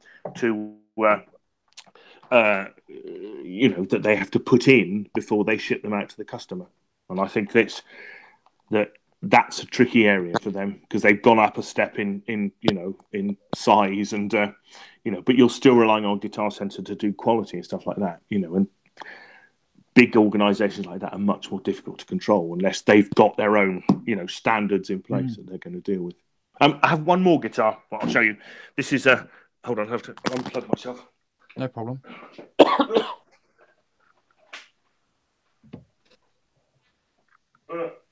Thanks for joining us, people. That's cool. Oops. Right. Just put my headphones back on. Right. You will have noticed that I've got 3 pretty much single coil guitars and stuff like that. And so because every man needs a gold guitar, I've got this, which is a Chapman ML2 Classic, which is a gold guitar. midlife crisis guitar, I think. But it's a lovely guitar, mahogany back. I've still got the plastic on it. Sorry. This is kind of stay at home. But yes, I bought this really because I wanted I quite like the idea of Chapman and kind of support. But wow, it's got 2. These are Seymour Duncan SH1 Blues humbucker pickups. So Rob Chapman really liked them. And they would discontinue them. So he bought as many as he could to go in these guitars. So they're not Chapman pickups; they're Seymour Duncan pickups. And he bought them as a pair. And I think he bought 66. There are only 66 of these guitars, and this is number 4, which is pretty cool. I like the idea. It's number 4. Again, it's a Les Paul. There's no doubt about it. It's a Les Paul. It's got completely the same shape as a Les Paul. The headstock is pretty close. It's got a bit of a wider, sort of bigger neck on it, but I don't mind about necks, to be honest. You just get used to the guitar you're playing. It takes me 30 seconds and I'm away. You'll be pleased about this, guys, because the hidden thing about this guitar is that the left it up. The tone control has a push pull, and when you pull it, it gives you that Peter Green out of phase tone. Oh wow! Because Rob Chapman's a Peter Green fan, so wow. this guitar has. So yes, it makes makes them out of phase. So you get that nasal sound. Yeah, you do. Wow! Yeah. When you've got both pickups on, it does it on the. Yes, it gives you that out of phase tone. Reverses the phase on. I think that pickup. I'm not entirely certain, but it's got that as a secret thing. Okay, I really like it as a guitar. It's a fantastic guitar. It plays really nicely. It's got a really nice sound because it's got really good Seymour Duncan pickups in it. And I'm very pleased. I don't play it out very much, but so I have it a bit more. This is a bit more my hobby guitar, if you like. But and it was, I don't know, 600 quid. Oh, that's beautiful. So it's very cool. It's kind of for me, it has a really good sound, plays really nicely, and there's nothing wrong with it at all, really. So I'm, you get kind of pleased that, and that was the only one I really bought on spec.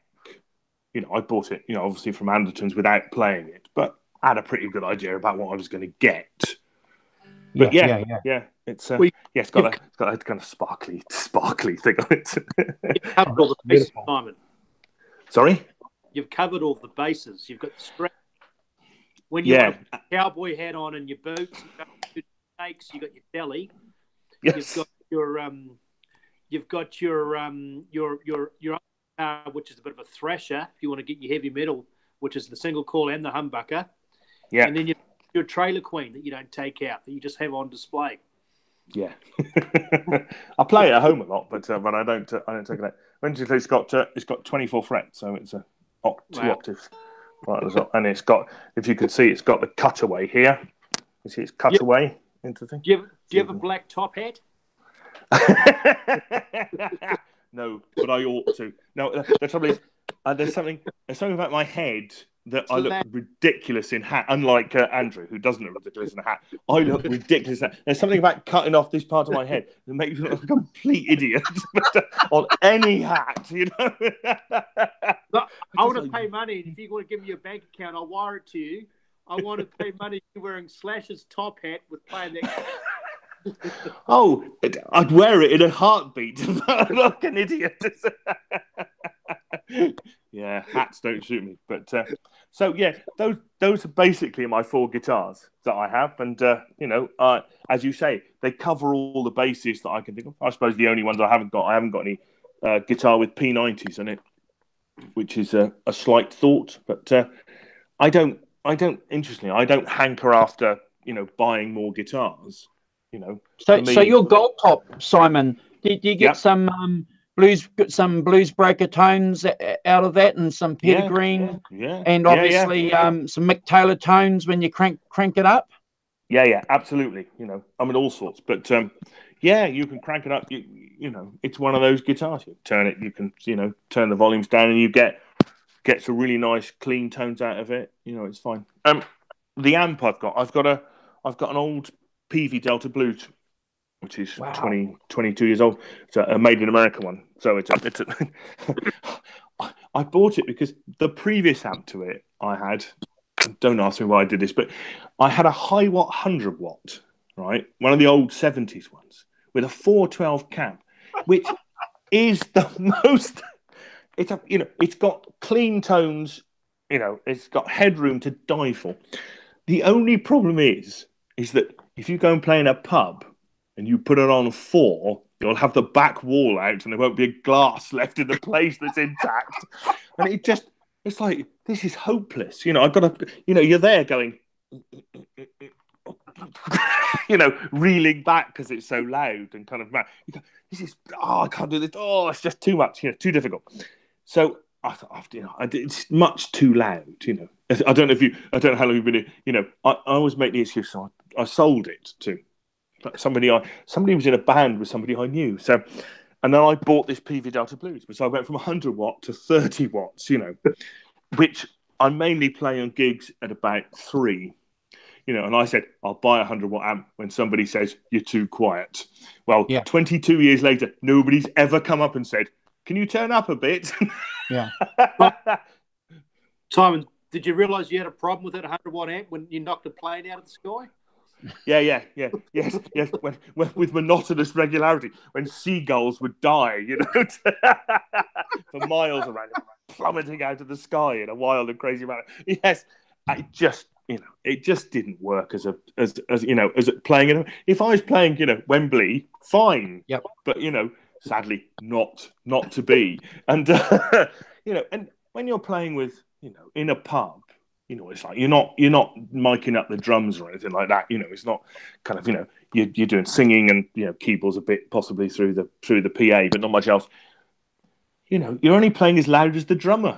Well, that's fine, but you know, a high 100-watt in a pub will obliterate a drummer in a millisecond, and it just. Were you at all, Simon, when you're playing? I'll show you what I use. Hold on.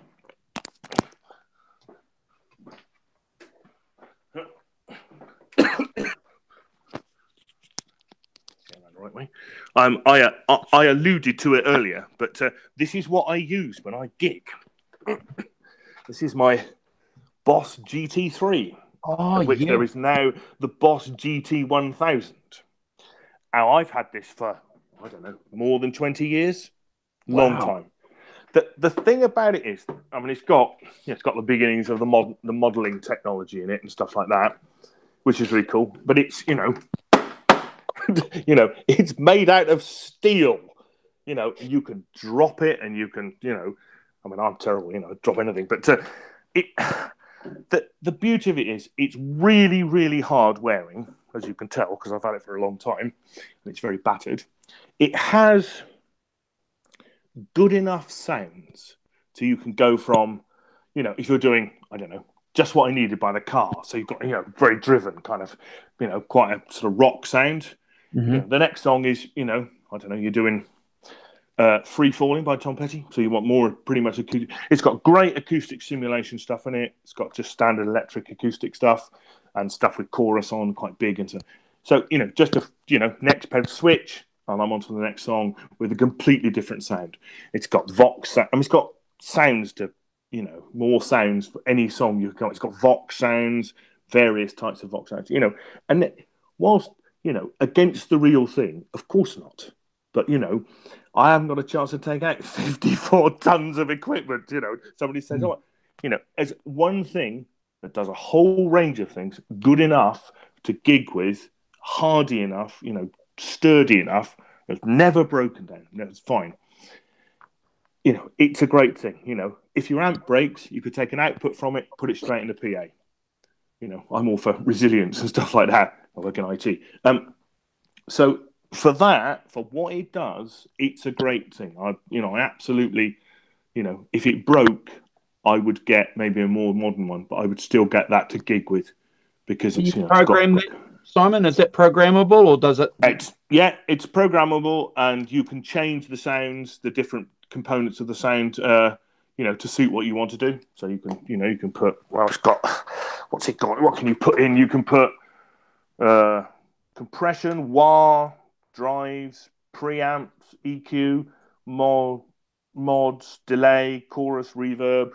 You know, it's got a tuner, bypass. It's, you know, it's the beginning of all of that. I mean, it's a bit, you know, it's a kind of simpler version of what the GT1000 is, and maybe the Helix is, and all of those things. You know, but you know, I do have some pedals as well. I've got an old Marshall Blues breaker pedal, which apparently is worth quite a lot of money these days. But I found out for a long time. I've got a D&M drive as well. You know, the Dan and Mick from That Pedal Show. Yes. Where they bought the Keeley, you know, him and Rob Keeley bought out the Dual, and that's a fantastic pedal. Drive and boost, you know, and you can have boost into drive and drive into boost just by flicking a switch. That's a brilliant pedal, you know. So in fact, I'm gonna build myself a small pedal board. I've got, you know, a compression pedal. I've got various things. You know, I've got 4 or 5 pedals. I've got a Boss dual drive pedal, which is, you know, mad and madder kind of thing. So are you going to do that because you want to record more at home, or? Is that something No, that? just it's a kind of backup. If the boss happens to go, I'm very interested in having had one gig when everything went wrong, and Okay. you get a bit scared as you go, whoa, I need to do something else. But so no, I think that pedals now. I mean, when I started out 30 years ago, pedals weren't the same as they are now by some distance. The range, the quality of the pedals, and what you could pay for now is amazing. Really, everybody's getting on it. Everybody's loads of people doing brilliant pedals. I mean that D&M drive is a fantastic pedal. There's no doubt about it. You can dial in your ZZ top all day long. You can turn up the drive. It's not particularly a distortion pedal. I'd say it was a drive pedal, but you can get a lot of drive. God, it's loud. So it's a fantastic thing, and I kind of bought it on a bit of a whim, but thinking that actually I quite like to build them. Do you guys use pedals? Do you gig? You guys do you go out and gig? I just play with a couple of guys, so no, not for a long time. Carl, well, Carl's been in some bands. Carl's gigged for a long time. I just from memory, I had a TS9, Ibanez TS9, I think. Yeah. Cheap Screamer, yeah. And then I think it was green, either green, and the other guy had a yellow flanger or chorus, or I can't remember. But I had the opposite effect to because I was a bit like you guys with the Peter Green love affair, but I wanted to try and get the most purest, organic, spiritual, soulful sound as possible with just me and the universe and God, with just no effects whatsoever. There's nothing wrong with that. Nothing wrong with that, Mike. But I play all the time into my PV, just with the reverb on, and I reckon if you get the sound out of that, anything you put on top is a bonus. Because I was trying to do funny things with my right hand and my left hand and getting all these sounds. But I tell you what, there ain't nothing like a whole bunch of distortion, because it's making it sound really good. Yeah, disguises a whole lot of.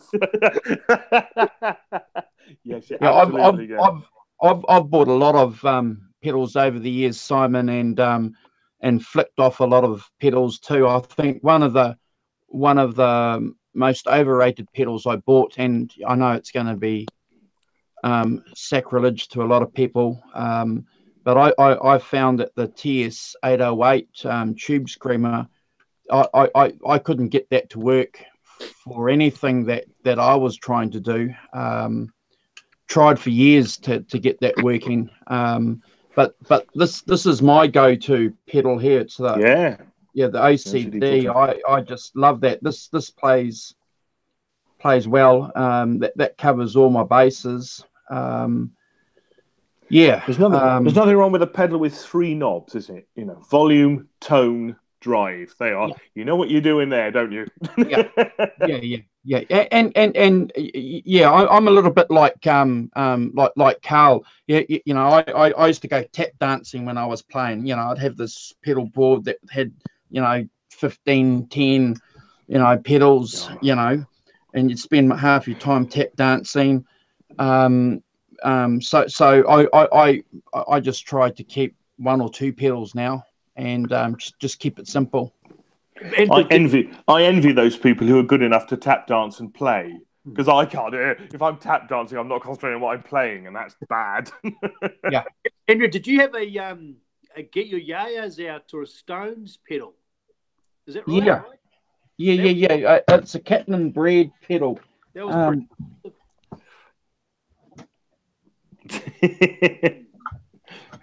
often searching. This pedal here. So that's based on the Ampeg amps that they were using, and man, this has got some bottom end. Too much bottom end for what I do, but it's not bad. I was impressed with that. And you had a John Mayall pedal too, a Bluesbreaker pedal. Yeah, got rid of that. That was the Mark II version. That wasn't the one that Simon's got hidden, locked in a box under his bed. What, that old Marshall Bluesbreaker? The old Yeah, Marshall yeah. Blues, that's a great pedal for kind of just that a little bit, moving into that little bit of drive. It's it does that really well. Kind of thing. But the one that Simon's got though, that he was saying that's sought after. It's all the blues guys want that.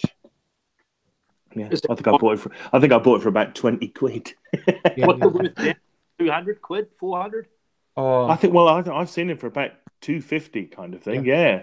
Is it just because they're rare, or they didn't make too many? I think it's because they're rare, and I think they do a particular thing, that kind of Marshally Bluesbreaker type sound, And if you want to do that kind of 60s Clapton thing. Slightly off topic. Are Vox Wawas still around? Yeah. Original? Vox Wawas, yeah. Original? Yeah. Oh, okay. Yeah. I mean, that GT3's got a couple of wah-wah pedals on it. It's got a crybaby simulation and all of that kind of thing. The interesting thing about Yeah, go on. I'll get back to that original conversation about how you had that big amp, and we as humans, bigger is better. And I had Fender Super Reba with 410-inch, and looking back, naive, because it was a beautiful amp to look at, but to get that beautiful tone that we all like, that we hear through the records, those guys are using 30, 40 watt amps. Yeah. The sweet spot's about 6 or 7. So if you mic up the amp properly and you've got a 30, 40 watt amp, a club is fine. Because I've never played Wembley myself either. Sadly, no prospect of it on the horizon either. But, everywhere I've played, I mean, the PV is, frankly, if you turn it up to 7, you know about it. The walls are shaking and the windows are going like that. Even that, it's got the interesting thing about it's got a 15-inch speaker, not a 12. So you get a bit more kind of bottom end to it. You get a big sound out of it. Which is were you wondering why the crowd left and promoted and called it stuff? It's why they're all standing at the far end of the room, as far away as possible. Yeah. Why are they all over there? Yes. As I said earlier, nobody's ever come up and said, "Can you turn up?" Shout. Yeah. Let it all out. Yes. These are the dreams I could do without. Yes. But it did. The high watt had the kind of the cross. You could take it out. Had the channels which you could cross wire. Yep. With a short thing and stuff like that, yeah. But yeah, I mean, fantastic if you're playing Wembley Stadium. Useless if you're playing, the local pub. Just not. The Rovers. Did you think you were in Pink Floyd when you bought that amp, Simon? Yeah. Erroneously, it turns out. Because who's the guitarist out of Pink Floyd? Jeepers. David Gilmour. Gilmour. He's famous for playing high watts, isn't he? That's right. He does. Yeah, high watts and Wem cabs apparently. Yeah. Even did you see that thing where he played at Pompeii recently? Yes. Where they went back. Yeah, he's still playing Wem cabs and high watt things. Yes, he's still got his rig. Hey, guys, sorry to interrupt. I've got to get up at 2 a.m. Oh, bad luck. I have to sign out. Sorry. It's no problem, mate. You sign out because it's probably. How long have we been on for, Simon? A couple of hours? Oh, getting on for 2 hours. Yes. Yeah. So my trouble is I'm fine. My family's away; they're all at a festival, so I'm on my own in the house. There's nobody to disturb me forever. I really want to keep talking, but I've got to. I'm doing a. I'll tell Andrew about it later, but I've got to get up early. But I really enjoyed the conversation, and you guys keep talking. Seriously, I know you will. Okay. Yeah. Run tomorrow night. Yeah, awesome, mate. Cheers, buddy. I'll take care. Yeah, it's been great to meet you, Carl. Yeah, fantastic. Yeah. Hey, tell all the guys I said hi too, eh? Yeah. Who else there? Yeah. Rod and Ron. Yeah. Keith. Get the bloody chat up so you can see yourself.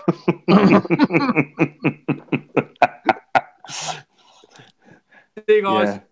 Take care. Bye, Joel. That's fantastic. Yeah, gotta go at 2 a.m. What is he doing? I don't know, but Bad luck. he's still there. He's still there. He's pretending. Oh, You're still there. Just put yourself on mute and hang on. That's fine. Walk around. We'll cope, won't we? So, ladies and gentlemen, John Mayle has left the building. Yes. Yeah. So I've enjoyed looking at your Chapmans, because I've got a soft spot for Chapman guitars, because I like Rob. I always thought that Rob and the Captain gave honest appraisals on their channel when it came to musical gear, and probably one of the few big stores that gave honest opinions. Indeed. I mean, I think sometimes it's maybe a little bit coded, but you can tell, and that's fine. Anybody who thinks that they're going to just launch into, a trashing of whoever is not living in the, Lee runs a shop, his job is to sell things, and what's the matter with that? I've no issue with that at all. And I agree with you. I think, that if they don't like something, or they don't like aspects of something, you can tell, can't you? You can tell right off, and they did that hilarious Miku pedal, which is just ridiculous, and they did a hilarious video about it, Basically, this is a ridiculous pedal, but it's ridiculous in a hilarious way. And now I have a lot of time for Rob, and I think that model that he has, of doing guitars is a really interesting thing. And and I've got two of them, and it's. I mean, I've not played. The trouble is, you go, what are they like? They're fine. How do they compare to a load of other stuff? No idea. I ain't got time to go out and play stuff. It's very difficult, really, to. I should say one more thing about Chapman guitars is they've started doing British-made and British-built, very high-end guitars. So, wow. £3,000 plus, hand-built. So basically, they've gone the opposite way to most companies. So they started up with a cheap model that you could modify and muck about with, Then they made a sort of two levels. So they've got £1,000 and a £400 model. And now at NAMM in January, they announced these kind of these very high-end made by British luthiers, but they're £3,500 each or something, They're beautiful guitars, I'm sure they are. It's kind of, but yes, they'd be interesting to see what they're like as as guitars and things. But so they've kind of gone in that opposite direction. Most people start off with a high-end guitar and kind of work their way down. I think it seems to be Paul Reed Smith. I think did that. Started off, and then they introduced cheaper models into their product range to kind of to capture different markets, whereas they've gone the other way. It'll be interesting to see what happens with Chapman guitars, because I think the lessons will be learnt quickly by Rob, because as you said earlier, he took into account what the internet can do, and how that can contribute to his company by getting people to contribute to the design of a guitar. Is a smart move. Yeah, absolutely. It's a very clever move, and it's a kind of an early understanding, really, of that building a community on the internet, and it's something that you see a lot, don't you? And all the guys that we follow, like Johnny Bean, hi Johnny, Ben Coombs and all those guys, they successfully build up a community of people who are, have diverse interests and all that kind of thing. Yep. But actually, when you go in there, you kind of know the other guys, you can have a laugh, and you can, and it's kind of, it's a really interesting thing. It's an interesting thing from a community point of view when you're running a channel, but it's also an interesting thing if you want to do business. That I think, that Rob understood and, started to do nobody else does it. Still, nobody else does it. I don't think, that kind of crowd. And people do crowdfunding and pledge music and all those kinds of things. This is kind of that, but it's getting people to buy in. I've designed something, therefore I've got an ownership of it, and I understand what the components are going to be, and I understand how it's going to work, and they obviously work really hard at it. Another little interesting thing, though, that I do too, and I think Scott's drawing our attention to it with his comment in the chat. When I want to buy something, and when it comes to my music, guitars or something, what I do, Simon, is I don't rely on the people in the store here in New Zealand, because generally speaking, they're 17 or 18 years old and they don't know much about anything. I'll go in there to look at, for example, a guitar or an amp or a pedal, but I'll do all my research on YouTube. I'll go to Anderton's YouTube site, whoever, see what they have to say. I'll ask guys in the Johnny Bean show, what do you think about the 5150 overdrive pedal? And everyone said it's awesome, get it, So that's how I do my research. And I wonder if these brands know how important Anderton's, for example, is, or how important the Johnny Bean show is for their brands, because that's how we get referred to product. I think the answer to that is no, they don't. Actually, they don't understand. I was watching the Tone King the other night, and was it Mark somebody? And they were saying, oh yes, he was saying that he was thinking about not going to NAMM because he said, I have to pay for a ticket. I go, I make all these videos for it. He said, and they don't make any facility for me at all as as a YouTuber, somebody who's got an audience of getting on for 60 or 70,000 people, and there seems to be no understanding by the establishment that those kinds of people that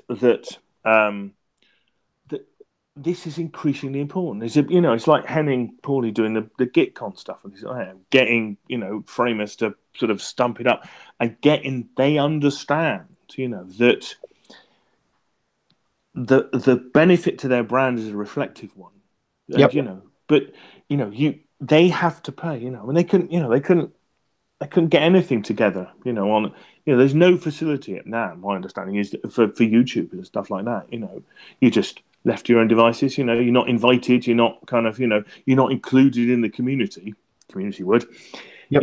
You're an outsider. If you want to turn up and film something, that's fine with the individual store holders. But actually, nobody comes to you and says, bring your audience. If you're Philip McKnight and you've got 170,000 subscribers, that's an audience. Yeah, Phil McKnight, Shane from In the Blues. I've checked out those guys. I've looked at their videos over the years when it's to see what they've got to say about a product or a guitar, and that means a lot, because why it means a lot, because they're guitar players. They know what they're talking about.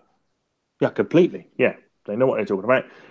And they'll say whether they, what's good, what's bad, and you have to kind of figure out where that fits into your frame of reference and what you're doing, and kind of, what you like and all those kinds of things. But and I think those things are incredibly useful, for us as, consumers and players, and after all,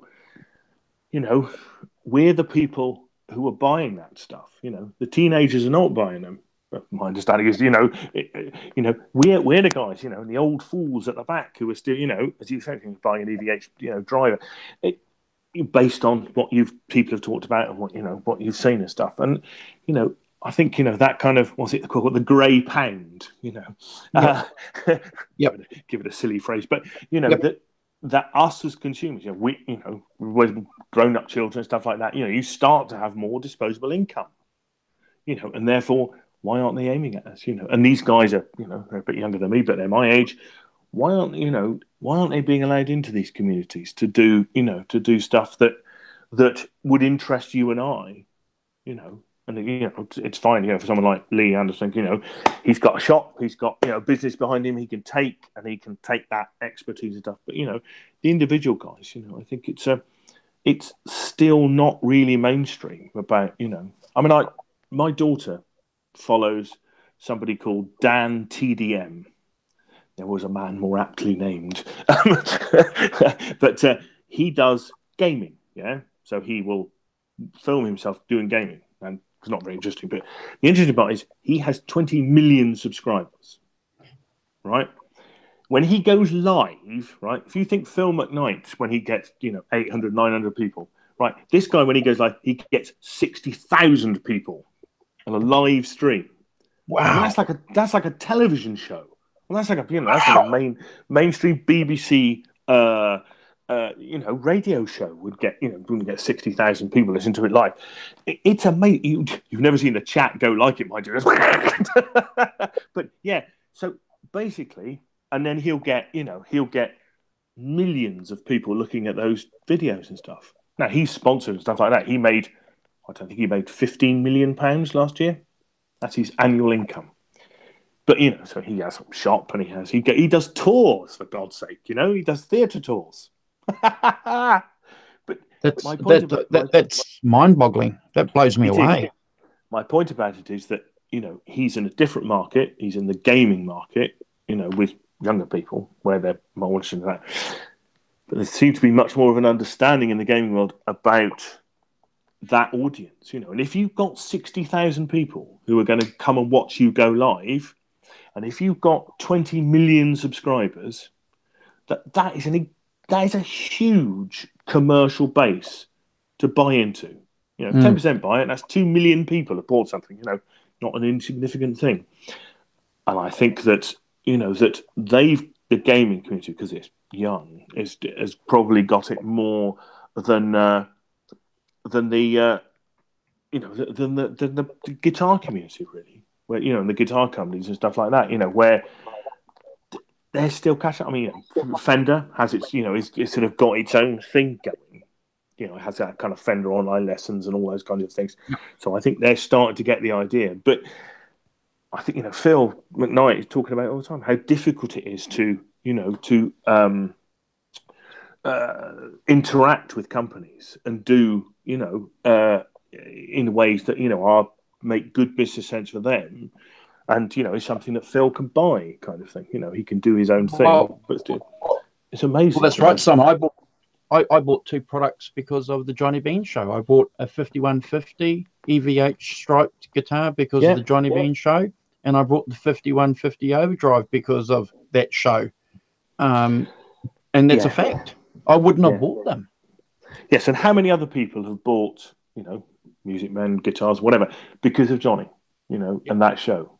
How many other people? I mean, if it's 24 people, that's still a significant income stream, I think, and Johnny's got a comparatively small channel, but still that channel creates a market. It creates business, and I think big companies are not necessarily buying, don't necessarily understand it, and I think big organisations like NAMM don't really understand it either. And therefore they don't give the YouTubers the opportunity to buy into it. I can't believe that Tone King and Phil McKnight aren't there. Tone King, he's brutally honest too, isn't he?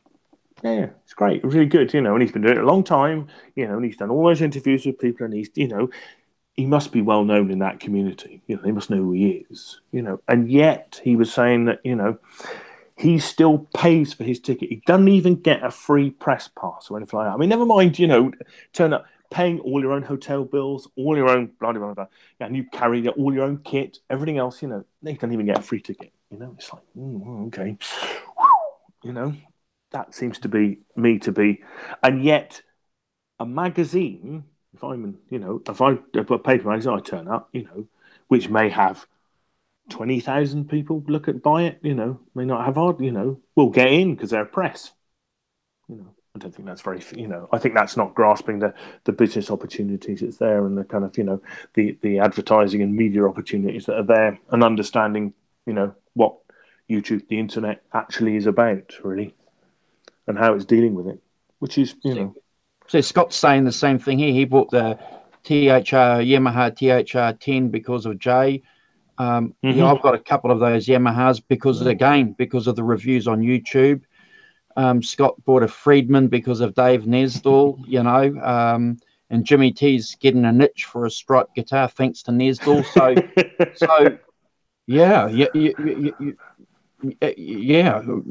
And why? Because we trust what these people say because they're guitar players. You know, they're not going to crap. They're not going to. And you know, if you see somebody, you can tell, can't you? You can tell if somebody's, you know, and you can pick out the guys who are, you know, who you can trust. You know, like Phil McKnight is forever. You know, he says, you know, this video is sponsored by these people to do this. You get it? Or this video is not sponsored. This is just me. You know, and to me, both of those things are absolutely fine. You know, the only thing you need is the clarity. You know, you need the transparency to say which one is it, and then I understand, you know, what you're doing and, you know, where you're coming from and stuff like that. I also go completely with Shane from In the Blues. You know, if I don't like it, and Phil does as well, yeah, if I don't like it, I'm not reviewing it. You know, it won't appear because I'm not just going to sit there and go, this is a pile of rubbish. Yep. You know, I think that's pretty sensible myself. You know, you keep it positive, you keep it organised, you know, but you're going to say, I'm just not going to review this. Although Phil, you know, Phil will do fair reviews of stuff, you know, and go, what is this? And the good thing about those reviews too, Simon, is that a lot of cats now are buying stuff online. So they'll go to see Shane. Shane will give them a review on this pedal, and it's okay. I'll go to Amazon or whatever. I'll go to Guitar Center and I'll buy that pedal because of Shane's review because I can hear it. Does that make sense? Yeah. No, it completely does. Yeah. You know, because people don't want to. But you know, I'm a little bit different though. I'll always try and go into the music store myself. But I won't take the music assistants, shop assistants. No. I think the other thing I'd say about it is that I think this is really important that if you give it to Phil, or you give it to Shane, you give it to the Tone King, those guys, you know, Phil's had a shop for years, and you know they've been doing it for a long time. To me, there's a really big sort of R&D opportunity in there.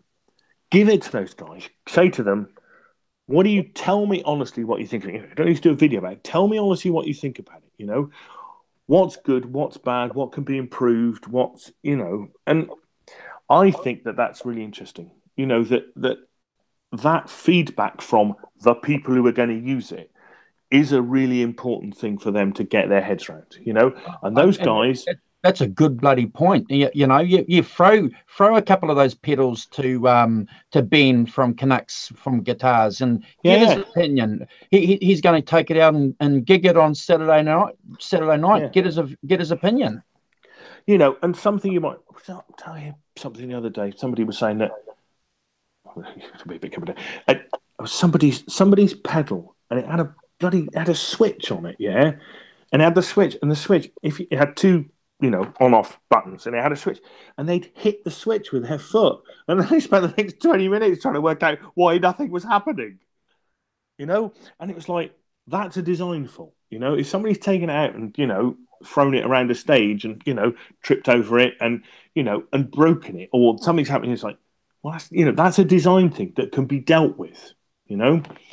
If you're prepared to buy into that kind of, you know, let's be fair, it could be free R&D. You don't have to pay a lot of money to send it to Phil McKnight, you know, and say, can you have a look at this? Tell me what you think. You know, I'm thinking of releasing this. You know, where do you think it's fine, and where do you think, what are its faults? And you know, you don't have to do everything he says about it because it's his opinion. But you know, I think there's an R&D opportunity. You're right. Give it to Ben. You know, he deserves it. But you know, give it to these guys to kind of, you know, to figure out and to, you know, to see what happens when you take it down the local bar, you know, and you're playing with, you know, not if you're playing Wembley Stadium. We're always playing Wembley Stadium. You know, if you're in a professional band, that's one thing with, you know, PAs and, you know, and all the gear. You know, what happens when I plug it into my PV Delta Blues and I go down the pub with it, you know? Because actually, that's the majority of people who are going to buy it. And that's the majority of people who are going to want to know what it's about. You and I, you know. Yep. You know, I had an opportunity last week to buy relatively cheap a PV65 05 1112 amp. So I jumped on Johnny Bean's page, asked a couple of guys what they thought, and the general consensus was that don't buy it because it doesn't have a lot of bottom end. And you know, these guys have played these amps, and they said, look, you know, don't in their opinion, and I took their opinion. Yeah. No, completely. I think that it's that's completely the way to do it. And lots of people have got an opinion and stuff like that, and you're able to get a really good idea about whether it was going to suit you or not, whether it was worth it. What will Dave Nesdell said? Save your money and get the real EVH. Get the real EVH amp. Yeah. And I think that's pretty good advice, myself, so that's what you want to hear. Is it worth me spending this? Am I going to get, a percentage of the way there? Or is it actually just not that great? And you're going to sit there and go, it's not that great. And that's, and I think but again, that's a kind of, that's buying into a community that says, what are these things like? We've got access to that, and we're very lucky, But Simon, but for every 5 guys that are going to say that amp's no good, there's going to be 5 guys who'll say it's perfect for what they want to do.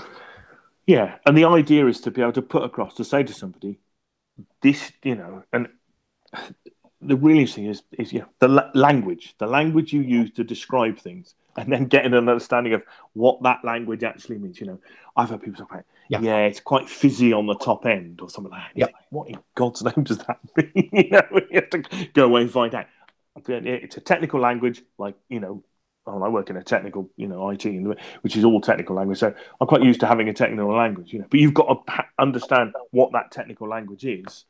And when people say, it's got no bottom end or whatever, we understand kind of what that means. And you're thinking, I kind of get what it is, do I need that? Or actually, do I want to save my money and buy, the real thing, which is going to have some more bottom end and sound completely better? And I kind of get that as a thing. And I think it's really interesting that, all those experiences, and then how you communicate those experiences into the rest of us. If there's one thing though that I can recommend beyond anything though is those Yamaha THR10 amps. Yeah. They're very good. Yeah, everyone likes those, don't they? Jay's got one, and Michael Smith's just got one, hasn't he? And stuff, and it's really interesting. Yeah, it's. I was trying to ask Michael a couple of times last night on the Johnny Bean show. I was a little bit interested why he got the THR10-5, the smaller one. I'm surprised he got that, because I thought, being a metalhead, he would have got the 10X. Yeah, they.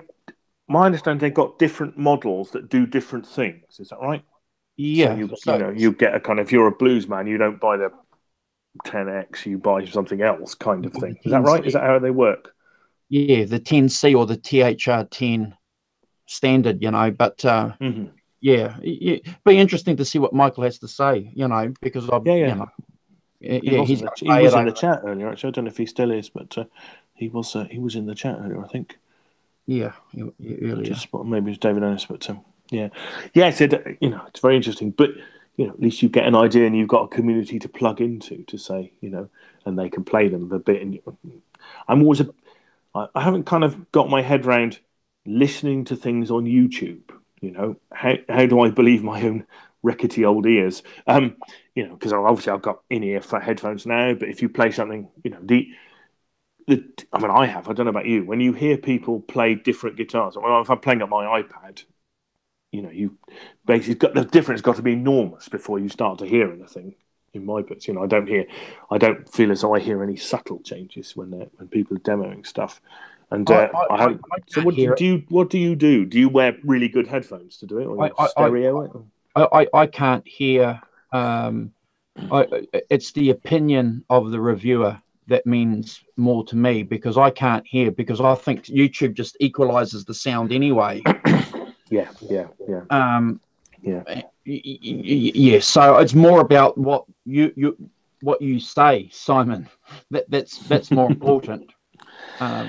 Yes, indeed. And I was watching a video the other day. Somebody I follow, because I've met him. He's a young Welsh guitar player called Chris Buck.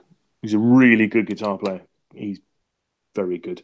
But he was comparing a 59 Les Paul with a reissue, and you're going, God, I've hunched over my iPad listening to it, and I can't really hear that much difference. I mean, sometimes I put it through when everyone's out, put it through my stereo or something mad like that, which is a bit more. But yeah, I have difficulty with that, kind of figuring out what the difference between those. You've got to be quite marked, otherwise I don't hear it. Well, maybe that's because I'm old and deaf. I've done a couple of reviews. So this guitar here is under $1,000, and I plugged this through a second hand. Do you get that second hand? No, it's brand new, but it's relic. Okay, yeah. Okay, that's relic. That's a whole other conversation, isn't it? Yeah. So I played this through one of the Blues Breaker reissue amps, and in the guitar shop with a couple of guys who work there, and they couldn't pick this between a $10,000 '59 custom shop Les Paul. So there's $9,000 difference between this guitar and the Les Paul, and they couldn't tell the difference. Nor could I. But it's not 9 times the price, is it? No, yeah. I had a chance recently. In April, I went to Italy, which is very nice, on something called a guitar breaks holiday. So I went on a sort of 5-day. Basically, it was just a bunch of guys, being taught by Chris Buck was one of them, and a Canadian guitar player called Ariel Posen, who's a fantastic slide player. He does things that shouldn't be allowed with a slide, but he plays fingering behind the slide to do it, which is he's worth checking out. Ariel Posen, and so is Chris as well. They're both phenomenal players. Yeah, I hate the young. Off with their heads. But yes. That's it. That's sorted them out. Saw off a few fingers while they're not looking. They'd be fine. No, but they are fantastic players and lovely people. They were great as well. Fantastic. But one of the things that happened was that these guys turned up and every day with various things. And one of the guys, these mad Italians, turned up with these bespoke amps, 3,000 euros worth of amps. But they turned up with a 66 Strat and a 68 SG, right? They had a 66. So I had the chance. Yeah, wow. I had there were some fantastic guitars there. One of the guys that came bought a 66 ES325, a red one. That was fantastic as well. But you have the chance to go, I've got a 66 Strat in my hand, and I've got my 1988 Japanese Fender Stratocaster. Right. In the room, no YouTube, compression and all of that. What actually is, I plug in the same amp, same settings. What's the difference? How much of a difference is there? How, and that was really interesting, to be able to do that, to plug my Strat in, I'll plug that, plug the 66 one in, do the same things and go, yeah. And the interesting part is the 66, if my guitar's that, tonal qualities, the 66 is about that. So it had a bit more bottom end and a bit more, it was a bit wider. But actually, I didn't leave disappointed by mine, not by some distance. I kept thinking, mine sounds really good, And the guy, Chris and Ariel played it, and they played it, and we did this gig, and they played my guitar. It's like, they couldn't have thought it was awful, if they were playing it.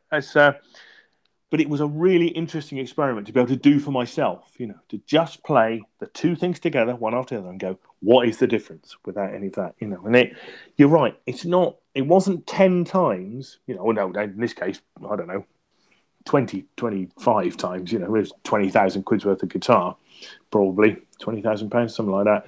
And my guitar's 500 quid, 400 quid, So, but it was a really interesting thing to do and to understand about what a vintage instrument, what you buy, what you get when you buy a vintage instrument. By the same token, I completely understand that when you buy something in 2018, that the way it was built is completely different, but in general, much more consistent, much more organised, and the quality will be there, it's not, that kind of serendipitous, lining up of the stars in 1959 in 1960 to get those fantastic Les Pauls and stuff like that, is a kind of, I don't know. I view it as a kind of, almost a kind of sort of, mercurial kind of thing you can't bottle, Whereas now, sure, and yep, you can get 98% of it with using technology and science. Yeah. Well, the thing is, though, Simon, that guitar of mine will always be around $1,000. In 20 years' time, it'll always be $1,000. Yes, absolutely. The 10 grand Les Paul is, going to hold its value and be more, So, so we're not, let's not be naive. There is a value in these guitars, but I agree with what you're saying. The tonal difference, well, yeah. And actually, that whole thing about, if I had a £20,000 guitar, do you know what? I'm not taking it out in the local pub, playing it, I'm not leaving it in my car, No. I'm not, whereas, my £400 Japanese Stratocaster, yep, that's it, because it's, 8/10 of what that 66 will do, and actually it's a hell of a lot safer to take it out rather than not. Simon, I got a message from a friend of mine, so I'm going to have to that's make fine. a call. Yeah, sorry, I'm just talking. Hey, it's great to talk. Mate, I look, appreciate you coming on board. I got one more thing to show you. Very quick. It's only very quick. That I just thought you'd appreciate these. You've seen these Beatles albums. Yes. Yeah. Well, I've got the blue one as well. But they do come in red vinyl. How cool is that? That's pretty cool, isn't it? I knew you'd like that. Sorry, that's No. Look, come on again next time. The invitation's always there. I'm more than happy to come on. Sunday morning is a good time for me because normally the family's all still asleep and stuff. Oh, okay. Well, yeah. Carl and I will. Love to have you on again. It'd be cool. Yeah. It's been really great fun. Thank you very much. I don't think you're finished talking about half of what you had planned. So, and I haven't even asked you any questions. So, see, don't invite me on. Look at him. Look, you can't even stop him. So keep next Sunday free. Okay, I've got next Sunday free. It's fine. Yes. All right. Send me the invite. I'm there. It'd be cool. All right. We'll catch you next week then. And thanks to everybody in the chat, Scott. Yeah. Thanks everybody in the chat. Take care. Have a good week.